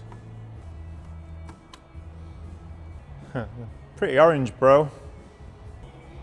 Alright, just gonna pull out now, or do I need to do anything special? Maybe get the oil cooler out of the way first. I can see on the rear where it's been touching on the aircon rad. It sounds not ideal, but that's actually a good starting point. I think. I'll go with that. Yeah, so this is truly just a piece of plastic. Those screws also just into plastic, so no idea why they were so, I don't know, well, they're steel I guess, but still. Can I put a riv nut in there? There's room. Is there anything behind that? There's the release cable, but I don't think that's going to get in the way. I can probably just put a riv nut in there, maybe. All right, I just remembered I've got these really soft aluminium, hard word to say when you watch American YouTube so much. So this is an M6 threaded insert, right? And I don't think it's going to get in the way of anything, but we'll soon find out. This is going up on the right-hand side of the car here, and I think this will be a... I got scared then, I thought I'd done it upside down, but I was just holding it upside down. This is on the right-hand side of the car, or the left-hand side, depending on how you're looking at it. It's on my right now. So if I can just squeeze this back in. So this piece is like an air guide for the secondary fan, which is not there, but it does also block the sides in a little bit as well, which is good. We have lost a bit of how our air is being persuaded into our radiators with this work. So we'll try and retain as much of this factory stuff as we can. So this sits here, and then it's got some clips on top, and then those two screws. And I think it also maybe goes through the bumper, or there's some attachments here as well. But I've got this little piece of aluminum which I found when I was looking around, and I think this could be the perfect size to use for our tether. But let's find out. So I've attached it just to the top of the cooler, just there, right? And then we'll slide this in, and hopefully my calculations were correct, which I did not. I eyeballed it, give it a good eyeballing. It's not wanting to go in, so it's not a great start. Well, I mean, this is plastic, obviously, right? This is plastic, so it's going to have a bit of give, and the screws aren't in yet, but I'm hoping it all comes together pretty nice. Although we might have to put a little bit of a bend into this. That's a bit too much stress. But does it line up? It fucking does. Hell yeah. If we bend this, it's gonna be shorter, right? So I'd rather not bend it, but I think we might have to. Now I can physically see the cooler is tilting this way though. So maybe this is already too short, and if we need to make it shorter, that's not ideal. But it is plastic, so we do have a bit of give, we do have a bit of leeway. But what's going to break first, my cooler or my plastic? So I can just get my finger up the back. I can just get my finger up the back at the top, but at the bottom I think it's closer. But how closer? The problem is if I'm going to have harder engine mounts and stuff, then obviously there's going to be more vibrations, and if it's resting, if aluminium's resting on each other, then you know someone's going to lose that fight, right? I think it is touching still. So we're looking right in here. Alright, you can't quite see it, but can you see how there's a slight angle where this is sticking out further than it is down here? Well, at the back is actually sat on the radiator, it's sat on the aircon. So we need to pull it out a little bit from the bottom. Okay, no problem, pal. All right, the way I'm going to do this is I'm actually going to offset it slightly because, well, I'm going to bring it forward ever so slightly. I'm also going to offset it a little bit. I don't like the idea, maybe we should just remake this, but I don't have another piece of this. You know, it's going to be tricky to do that. I did think about just spacing it out more as well. Remember, we've got these rubber washers on here, but I'm already at 4, and you know it's just putting more and more stress on the stud, right? Which, all right, it's a pretty strong stud, it should be fine, but one of them has already fallen out, right? We've got 3 studs, there should be 4, so Yeah, I don't know how happy they'll be with just a little bit more weight on it. So I think bringing this out's a good idea.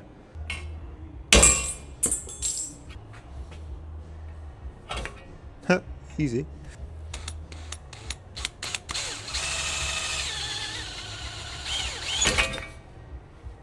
What the hell? I think this drill's suffering a bit. It's acted up a few times lately.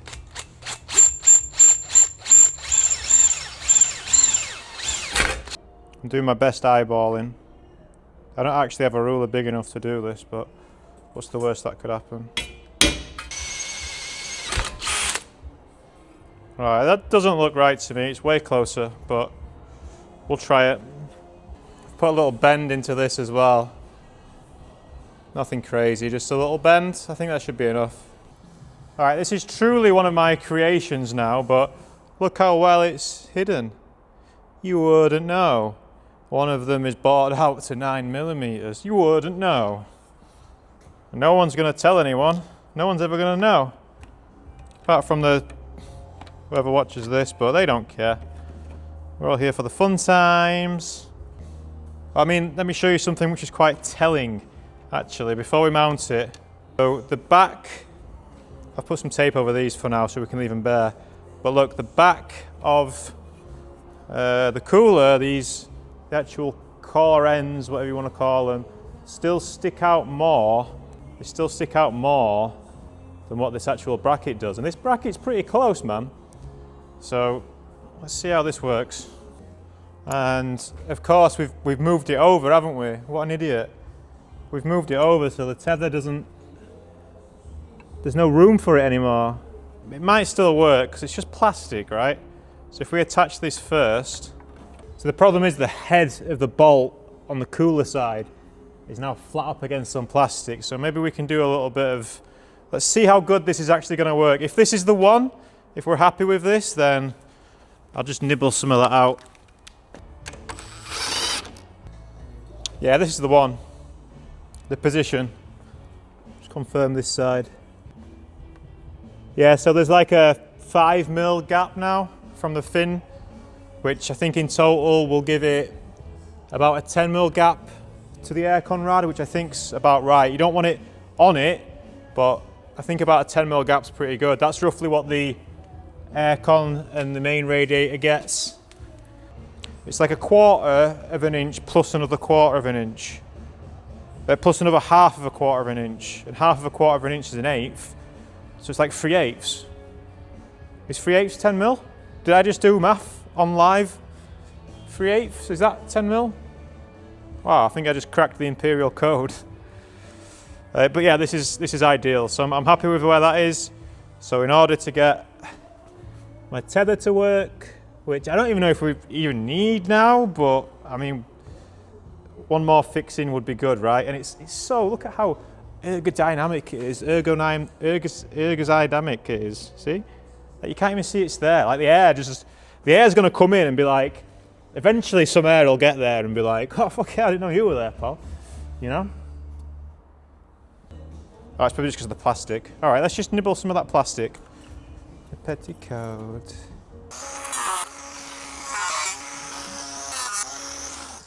I was trying so hard to just cut what I need because the structural integrity will be compromised because that's where our riv nut is. Alright, it did start falling apart a little bit when I was cleaning it, but look, it says M3 on it, that's cool, isn't it? But yeah, the plastic air guide here started falling apart, so that's clean enough for me. And there's my little triangle, look, can you see it? That should be enough, I think, without compromising too much. Oh, which one's the factory triangle and which one's the one that I did? You wouldn't know. It's still tight, it's the plastic. All right, once it's in, it's nice. It's a little bit tight to get in, but when it's in, it's nice. I know, there's been too many already tonight. Here is a nice new clean bolt. I wonder with this riv, I've never really used aluminium ones before. Remember I said this threaded insert was aluminium. I think it was aluminium. I got it because they're easier to put in, right, and better for soft stuff. But does that mean that this is gonna just corrode and never want to come out again. I don't know, but we're looking pretty good. Pretty chuffed with that. Might be able to show you the clearance, but we've got enough clearance. I'll try and show you. I don't know if it's going to work. So there's, it's not a big gap, but there's to the actual fin, the actual outer edge, it's probably about 3 or 4 millimeters. But I would say that is enough. I can't make it touch. Nice. All right, cool. All right, so I'm going to paint this black as well, because it'll look horrible through the kidney grills, a big bit of silver. Do we want to make any other changes? This is not blocking anything.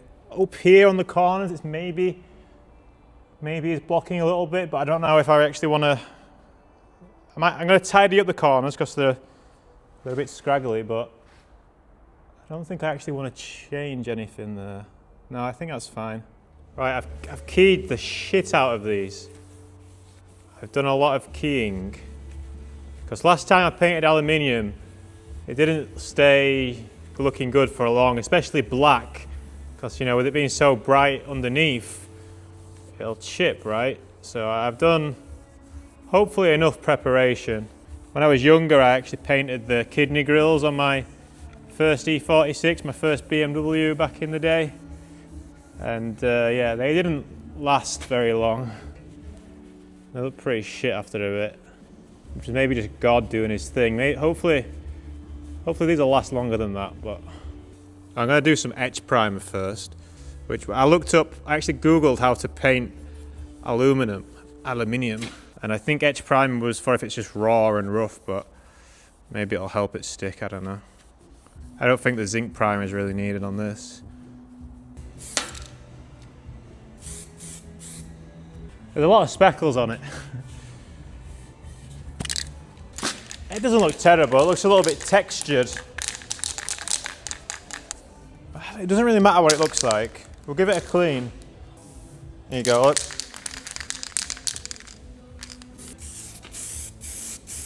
Oh, it's spitting. No, it looks shit. Just keep lacquering it on, that's what they say. Right, whilst that paint dries, it's time to install the power steering reservoir. So I've gone for an aftermarket unit which features AN line compatibility. So that's going to live. This has got AN fittings on the bottom. Did I show this on camera yet? I looked for a BMW specific one for ages, and there's a few options, but none of them came with any like overfill, over pressure thing. Like this is going to squirt it out if the pressure gets too high, basically, right? Which the factory one does the same. That's why people get a bit upset about it and think it's leaking or whatever. You know, the factory ones do leak as well and need some maintenance, but this is an aluminium one from a company called Alisport, right? And it's made for a Defender, but it just so happens that it also is going to fit my car nice. And I have to thank one of my followers on the Instagrams. I want to say David. I'm going to go with David. I think it was David. I hope I'm right. But yeah, that'll chill there. And they do a bigger version as well for more capacities, but I figured this would be fine because we're improving the cooler, right? But yeah, so that's going to live there. And then we've got AM fittings on the bottom.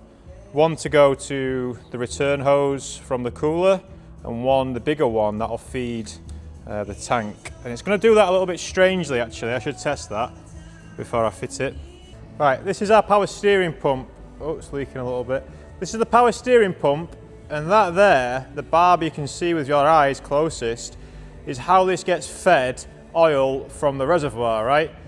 And I thought maybe I should convert this into being AN style, right? Try and, I don't know, get a machine to do it, or, you know, a machine man, or a, you know, there's kits you can get that go on the end of here as well.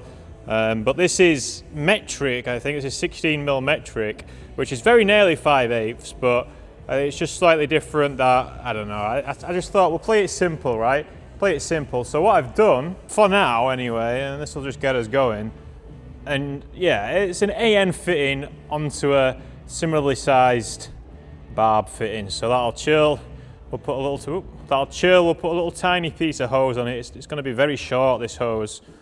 You can only buy it by the meter, but look at that. It's a big girthy boy as well. So hopefully we don't have any issues. That is one girthy hose compared to the stock one. But it is really short length. But the factory, we might get into some problems here because the factory one does have some nice bends in it. but you can't buy it. So that's the factory one. You can see the hose has its little, it comes down at a 90. Why did I buy a 45? We might have to buy a 90, okay, that's fine. But yeah, that's the factory one, the one closest to you. So that's what we're replacing with this. And then the other side, that'll be AN from the cooler. All right. Anyway, the big unknown is whether or not this is going to work, given that this is a big girthy hose. We're going to mock up the fitting now whilst we're waiting for some paint to dry. So we'll get the reservoir in, we'll get the power steering pump in a little bit, and then we'll pray that everything works. And I'll try and give you a good view. I guess you missed most of that, but it's in. All right, we now need to make this guy be friends with this guy, and I think this angle is too much, too little. At to 45, a 90 would be too much as well. We probably want a 60, I guess, which is probably available, so I'll take a mental note of that. All right, well, believe it or not, you can't actually get a 60, and I've looked in a few different shops. No, 45, 90, 120, 180, yeah, not 60, but we can get a 60, we can get a 60 in other things that might work. Definitely not. I mean, looking at the angle now, you can tell it's not going to be great, is it? Well, we can try it. I've got lots of hose, you know. I've had this kettle for a long time, never used it. It's not really safe water up here, even if you boil it. So, yeah, we'll boil that, and then we'll put the pipe in for a bit, and then hopefully it'll just slide on the fitting. In the meantime, I'll go and visit our aluminium friends. We should probably put this in a cup, but I'm never going to drink out of this, so it's fine. Yeah, so the idea is put the sweet end of that in here for a little bit, and then after that it might just slide on.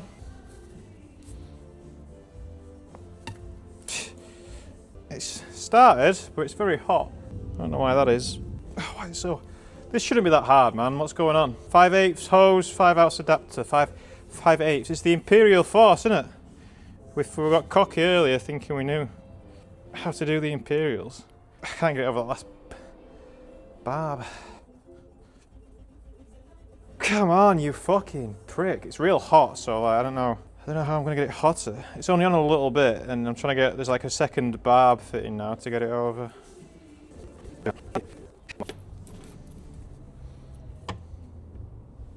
There's a lot of effort to get a hose on that's not going to fit.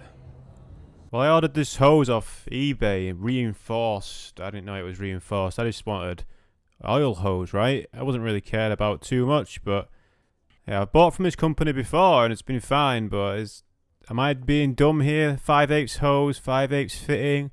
Why was it so hard? Oh, God. Right. What? Why? Why did it have to be like that? Oh yeah, I bought these little hose finishers so that it still looked kind of good, but yeah, they don't fit very well, so we'll just use a hose clamp. Now it was a little bit easier to get on the pump side for some reason, thankfully as well, because this was already mounted to the car. Maybe just because it had just the one barb, or I'm not sure. It measured slightly bigger, right? It measured 16 mil, I'm pretty sure, but yeah, this was a right faff. Jesus Christ, man. I mean, it's better than it falling off, but I mean, still very hard to get on. I'm inclined to say that even if we made it shorter, then maybe it's helping this angle be less here. If it was shorter here, then this angle would be more, right? So maybe we can get away with that as it is. Would be better with a 60, so maybe I'll still try and get one, but I think for now I'm gonna leave that. I'm happy with that. Alright, the paint's dried now on the bracket that we made for the power steering cooler. Now we can get it all mounted.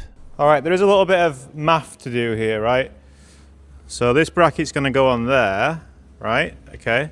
But the depth of that on the cooler side is only 7 mil. And we don't want to use all of that. 7 mil on an M6 stud, that's not really enough, but we don't want to use all of that because we actually want, you know, if we bottom out, we're not going to get a full clamping load, are we? Engineering. I'm a bit concerned, but what I'm going to do to try and counteract that is put a little bit of Loctite on. Medium strength, not full bastard, because, you know, we're putting this is just threaded This is just threaded aluminium. It's not, you know, it's not the strongest thing in the world, is it? So ideally, I don't want it bottoming out, right? I don't want the thread to bottom out because that's not going to be the full clamper, is it? Does that make sense? If the bolt bottoms out, then we're not getting a full clamping loads. The problem with using that rubber as well is obviously the rubber's going to compress. Hopefully we get a nice clamp before it compresses.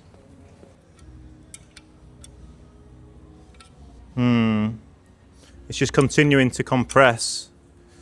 Maybe we do want to use the bottoming out effect. I mean, it feels tight, but it's not taking a lot of effort to turn. And that's pretty tight now, but maybe it's just bottomed out. All right, we'll just have to go with that. You can see where the rubber's deformed. It's like bellowed out a little bit. So yeah, I'm a little bit concerned about this shaking itself loose. I don't know, well, can't keep being concerned about everything. We need to put things together.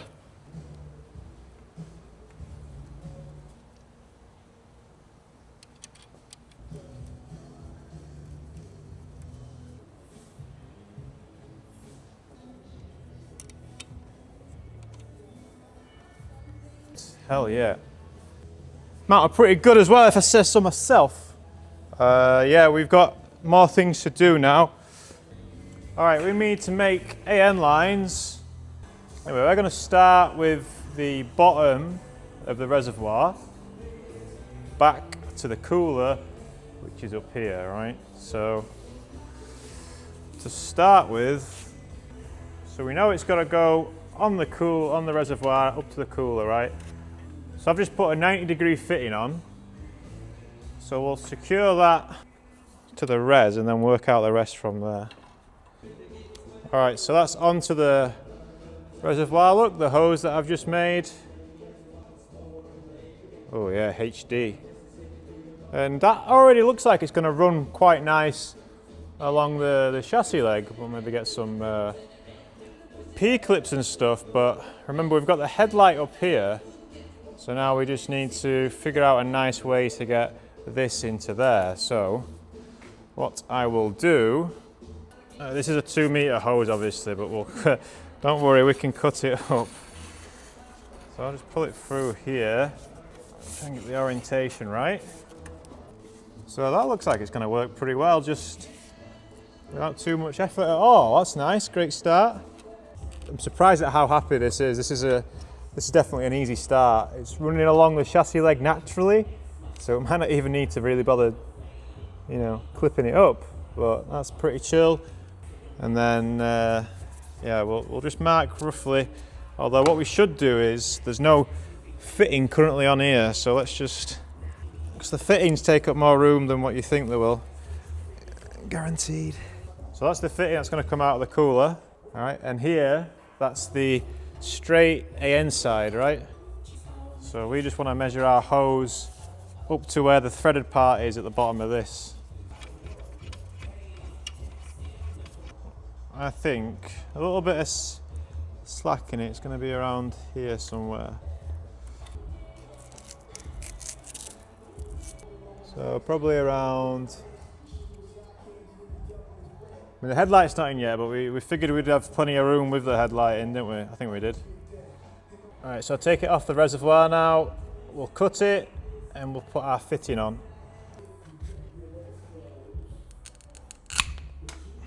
Wow, okay. It's the first time using those guys, please. Right, so now we want to put our straight fitting on.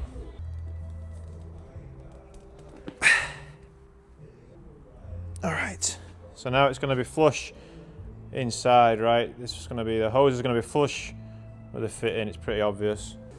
And then what we do now to secure it is get that in there and give it a good screwing in, right? But we want to lube this, otherwise it can have a bad time. It'll bind up against the hose and maybe push the hose out and stuff like that.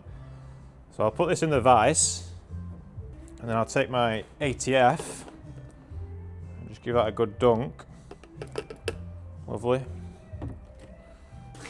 And then just start threading her in.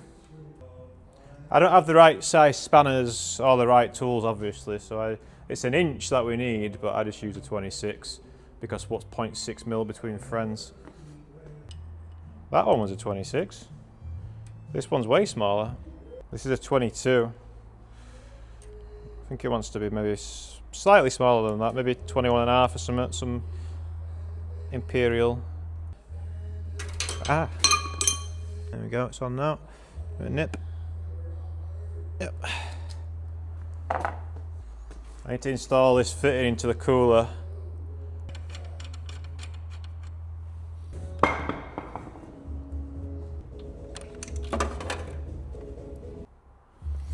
Alright, yeah, that fits nice.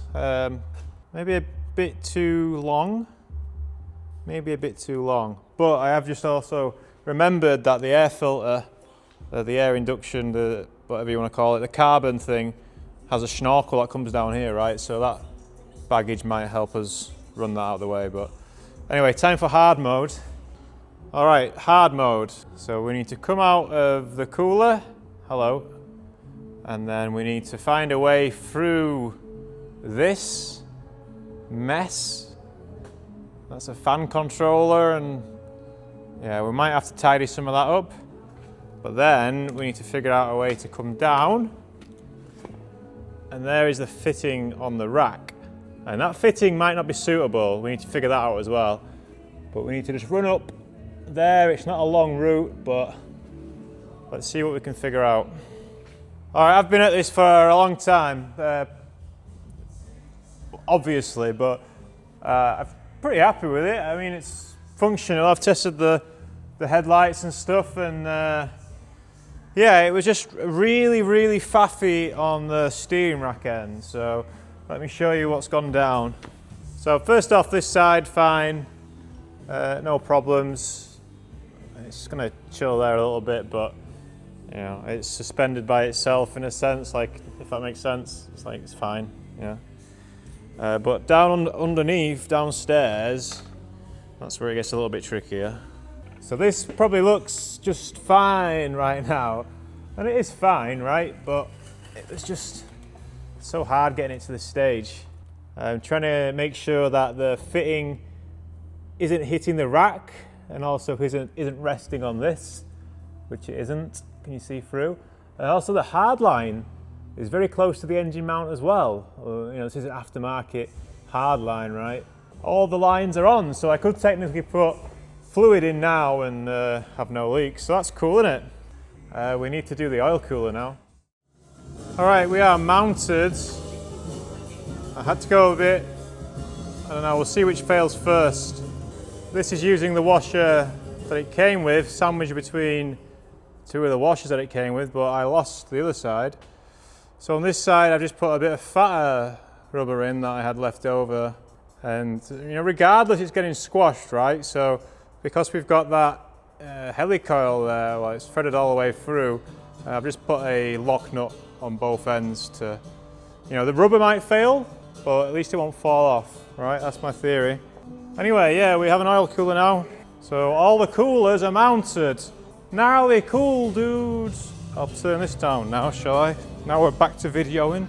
We need to start figuring out where our oil lines are gonna go. We've got quite a lot to set up now. It's AN line time, almost. We need to mount, first of all, what we need to figure out, we've still not figured out where we're gonna mount the external thermostat. All right, so we need to find a suitable area.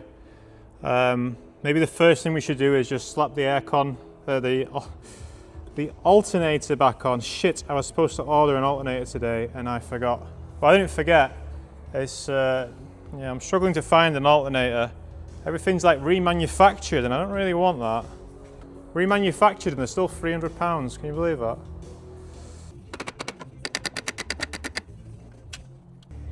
I mean, it's on with friction and hopes and dreams for now. But this gives us a better idea of the challenges, right? Through our thermostat. So where's going to be a good place for the thermostat? And don't forget the airbox also has its snout that comes out here. So ideally this needs to be on the chassis leg. What is this? Something to do with coolant. Unless we go behind this reservoir, I'll try and mount it to that and have it kind of vertical. Doesn't really matter. So it's marked engine in, engine out. These are sided as well, but I can't remember which one's which for now. I've got it marked up on my phone. It's not looking very hopeful from there. Let's have a look underneath, see if we can see more clarity. Maybe if we try and mount it on the firewall here, on its side, somewhere like that, then the lines could come up and over the alternator, come down here to the oil pipes, and the anti-roll bar is going to be here. So unfortunately, whilst I was wittering to myself, the force majeure of detailing world kicked in. Well, not really. I just touching stuff and everything's so dirty. I was like, this is annoying. And then once again, things got a little bit out of hand. I think we have to do something about this. I think I have to do something about this. I'm not going to make you watch me do everything again, but I mean, look at this side. Can't really just leave that, can I? All right, be right back. Yeah, I decided it'd be quite rude to ignore that rust. Obviously the car needs a few bits doing, but yeah. This set me back obviously a couple of days, but I had lots of work on anyway, so I just did it around other things. Starting to think this might have been easier just to take the motor out, eh? And the rusty bits down here too. Where do you stop? This is where I'm stopping.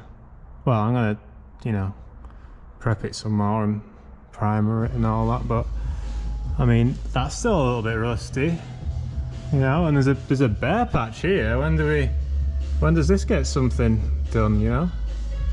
What about this guy here? He's also not looking so fresh. Yeah, we'll get there. Anyway, I gave the car a couple of coats of that zinc primer again, and then the Estoril blue paint, and it came out alright actually. It did come out alright, but let's get that thermostat on. Alright, it's time for the last, maybe little tricky part of this video now, and that's to get this external thermostat mounted, right, for the oil. I've been down to Darkside today. Ryan let me borrow this right angle drill. Thank you very much. I was thinking about buying an air one. I was going to get an air one. I was looking at these and I read mixed reviews, but luckily he had one that we can just try and use, yeah? So I'm going to have to remove the power steering pump, I think, but that's fine. I left the lines loose, and yeah, we'll definitely have to remove the power steering pump. But yeah, I think there's nothing else that's going to run along there other than the oil lines themselves, so I think it should be a good place for it. So I'm going to put two M6 riv nuts into the chassis leg there, and then we'll mount it here. So there'll be two lines going down to the oil cooler and two lines coming up and going just above the alternator there.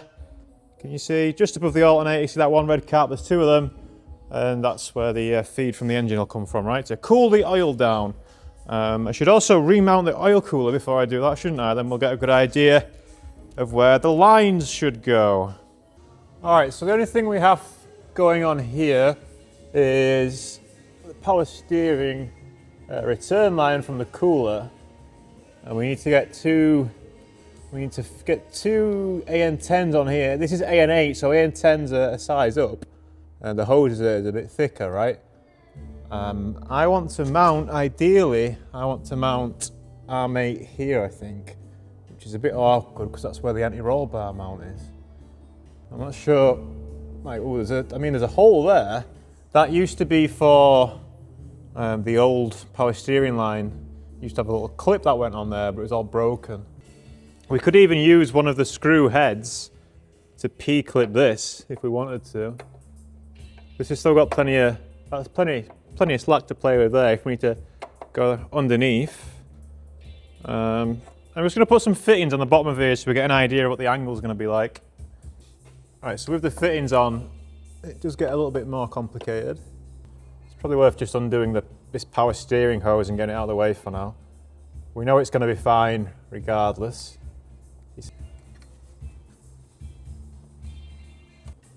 If I come a little bit further back, but that bar is really going to be in the way, and the bar's going to move as well. Well, not this part really, it's straight here and then it comes out. Or does it go backwards? I don't remember. Probably better if we try and go under the bar. But it's going to be, to get it mounted right, it's going to go straight through where the bar is, so that's not ideal. Might just miss it there. We could always put it on a little bit of an angle, and then they just need to go up and over the alternator. The alternator's going to get quite hot on it. I think alternators get quite hot. So I should maybe get some more of that thermal protection stuff for the wires, for the hoses. Wires. Alright, I think I figured out where I'm going to put it, and it's tight, but I think it'll be okay. So I've just tightened that up now, just to force it away from here a little bit. And then just sit this there. Alright, I mean this is going to be real awkward, but I'll give it a go. Punch it. Had to give it a side tap. Gonna be better just taking that reservoir off, I think.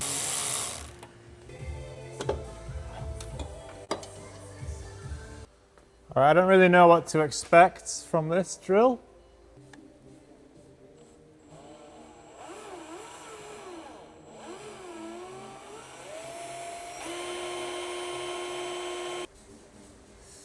Just making sure I'm in the middle, and I'm pretty much in the middle.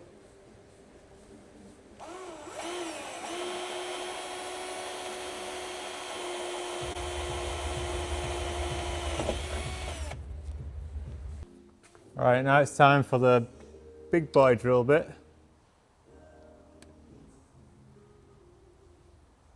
Wow, only just fits. Doesn't quite fit. We might have to cut a drill bit down here. Alright, I went looking at my drill bits, and I found that my other set, the 9mm, was just a little bit smaller, and it's just enough. So we can proceed without having to modify anything. So I can just get it up. I'm going to struggle to put any pressure on it, but hopefully it'll make its own pressure.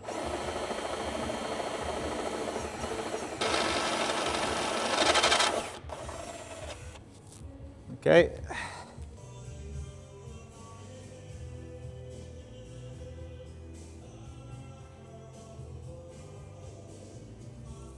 Alright, that'll be fine. Okay, riv nut time. I've put a bit of Loctite on these, just I don't really want them coming out. And this one doesn't sit flat. That's a great start. Oh, it's just on the limit of not fitting that. I'm sure the Loctite and the paint that I've just put on, it'll get on together. Lovely. Oh, I can't get it. Oh, there we go.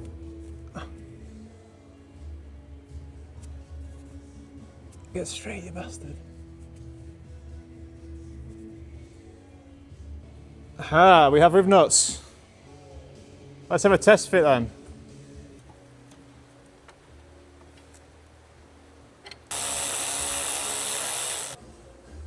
It's not touching, but it's close. I think that's still going to be okay. Alright. Alright, it's quite a while later, but are you gonna focus? Oh, hello. So I got it mounted, right? Had to sack off kind of soft mounting it and kind of go hard mount. I couldn't get it to tighten up properly when it was on rubber. I got a little like alloy little space. Anyway, it's on there nice now. I think it's gonna be alright. We've got some really nice clearance to the, sorry, I'm doing this handheld obviously. Oh, we got some nice clearance up there. There's, you know, about 5mm or something. It's pretty good. So that's a pair of 45s, and they might work okay, but there is one problem that might get in the way. So I think my next task might be actually to fit the anti-roll bar and then look at these lines. Yeah, let's put the roll bar on. Oh, just a quick one on the anti-roll bar. I wasn't planning on reusing it. This is a 30mm adjustable anti-roll bar from Tegiwa, and I thought it was too big. I was looking to go back to the stock one, which is 27mm, but I couldn't find my stock one, and then I remembered it rusted out. There's some aftermarket companies that do smaller ones, such as for, you know, non-M cars, which do actually fit the M3. But long story short, Ed was doing some paint on his Skyline, and yeah, I managed to jump in on that. So the 30mm roll bar has been repainted, and we're going to refit it. And yeah, we'll see how we get on. The important thing is just getting the car driving again now. Maybe I'll change this in the future. So the options are, run it like this, one above, one below. So the feed will be above and the return will be below the roll bar.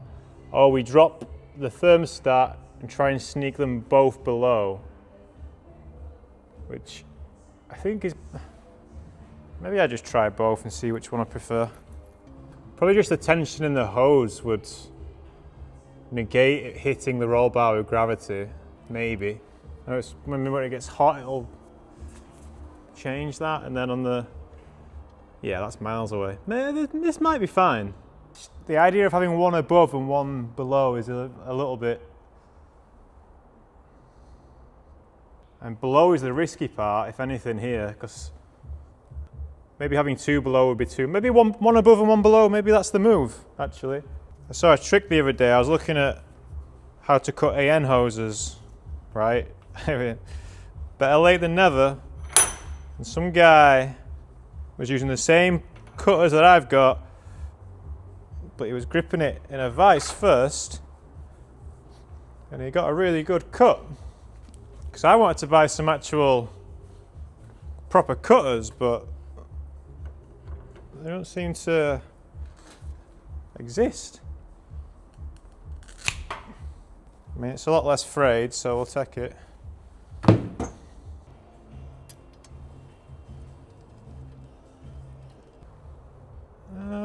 Would this be better with a 45? No, then it'll have more chance of hitting the roll bar.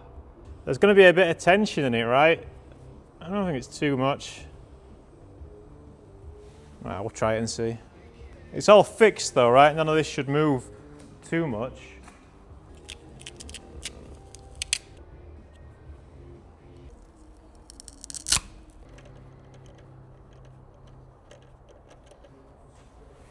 Maybe it's going to be okay.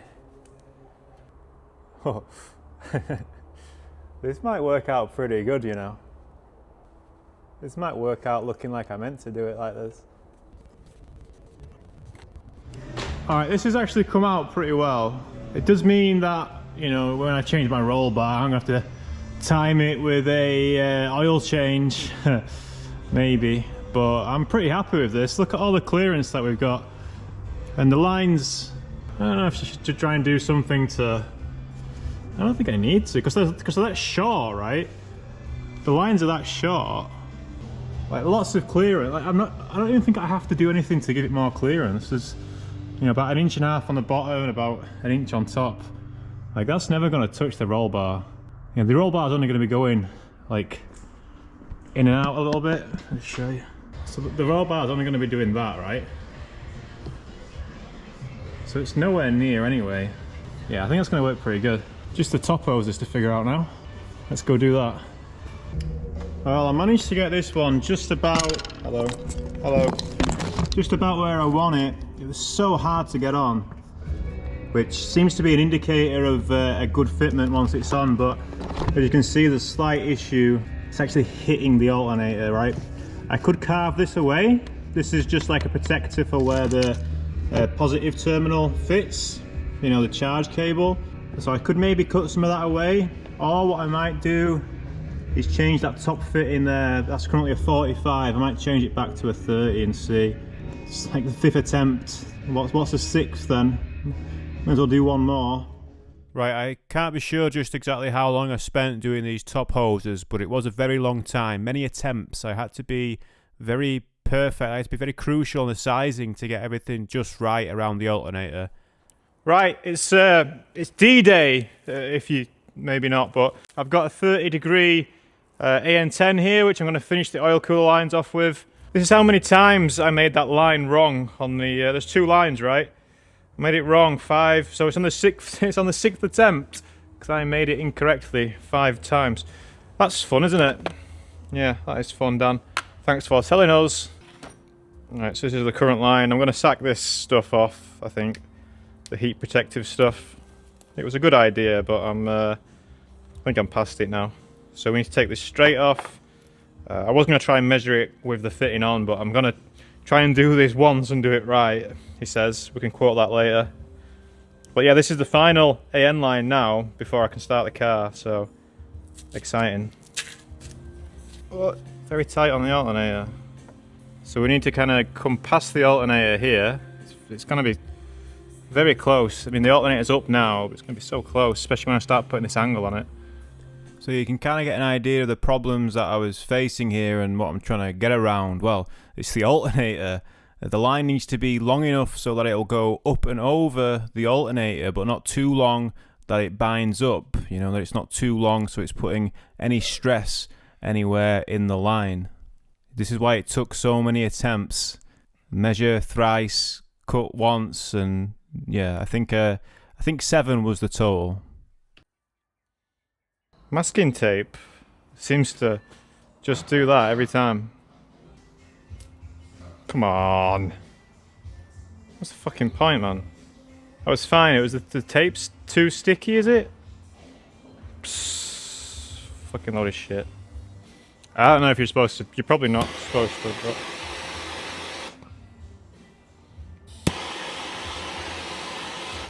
whatever.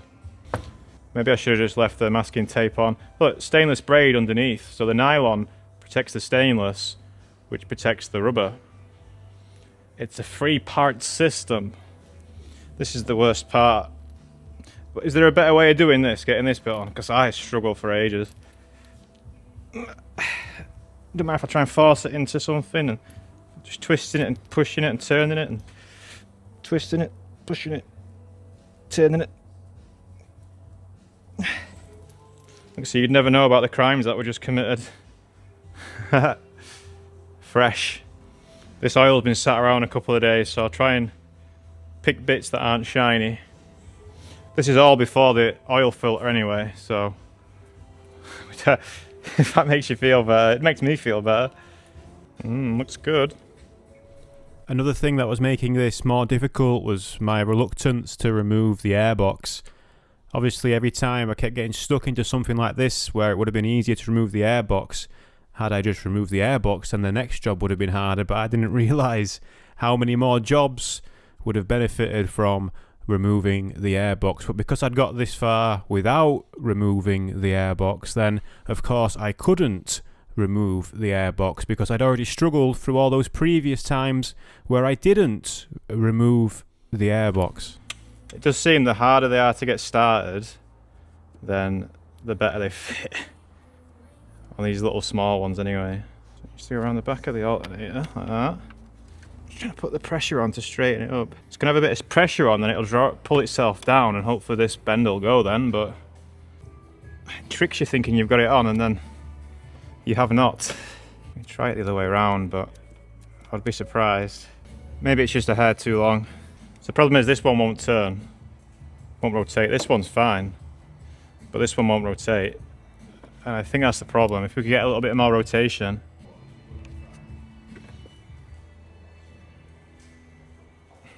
So this one does rotate, barely.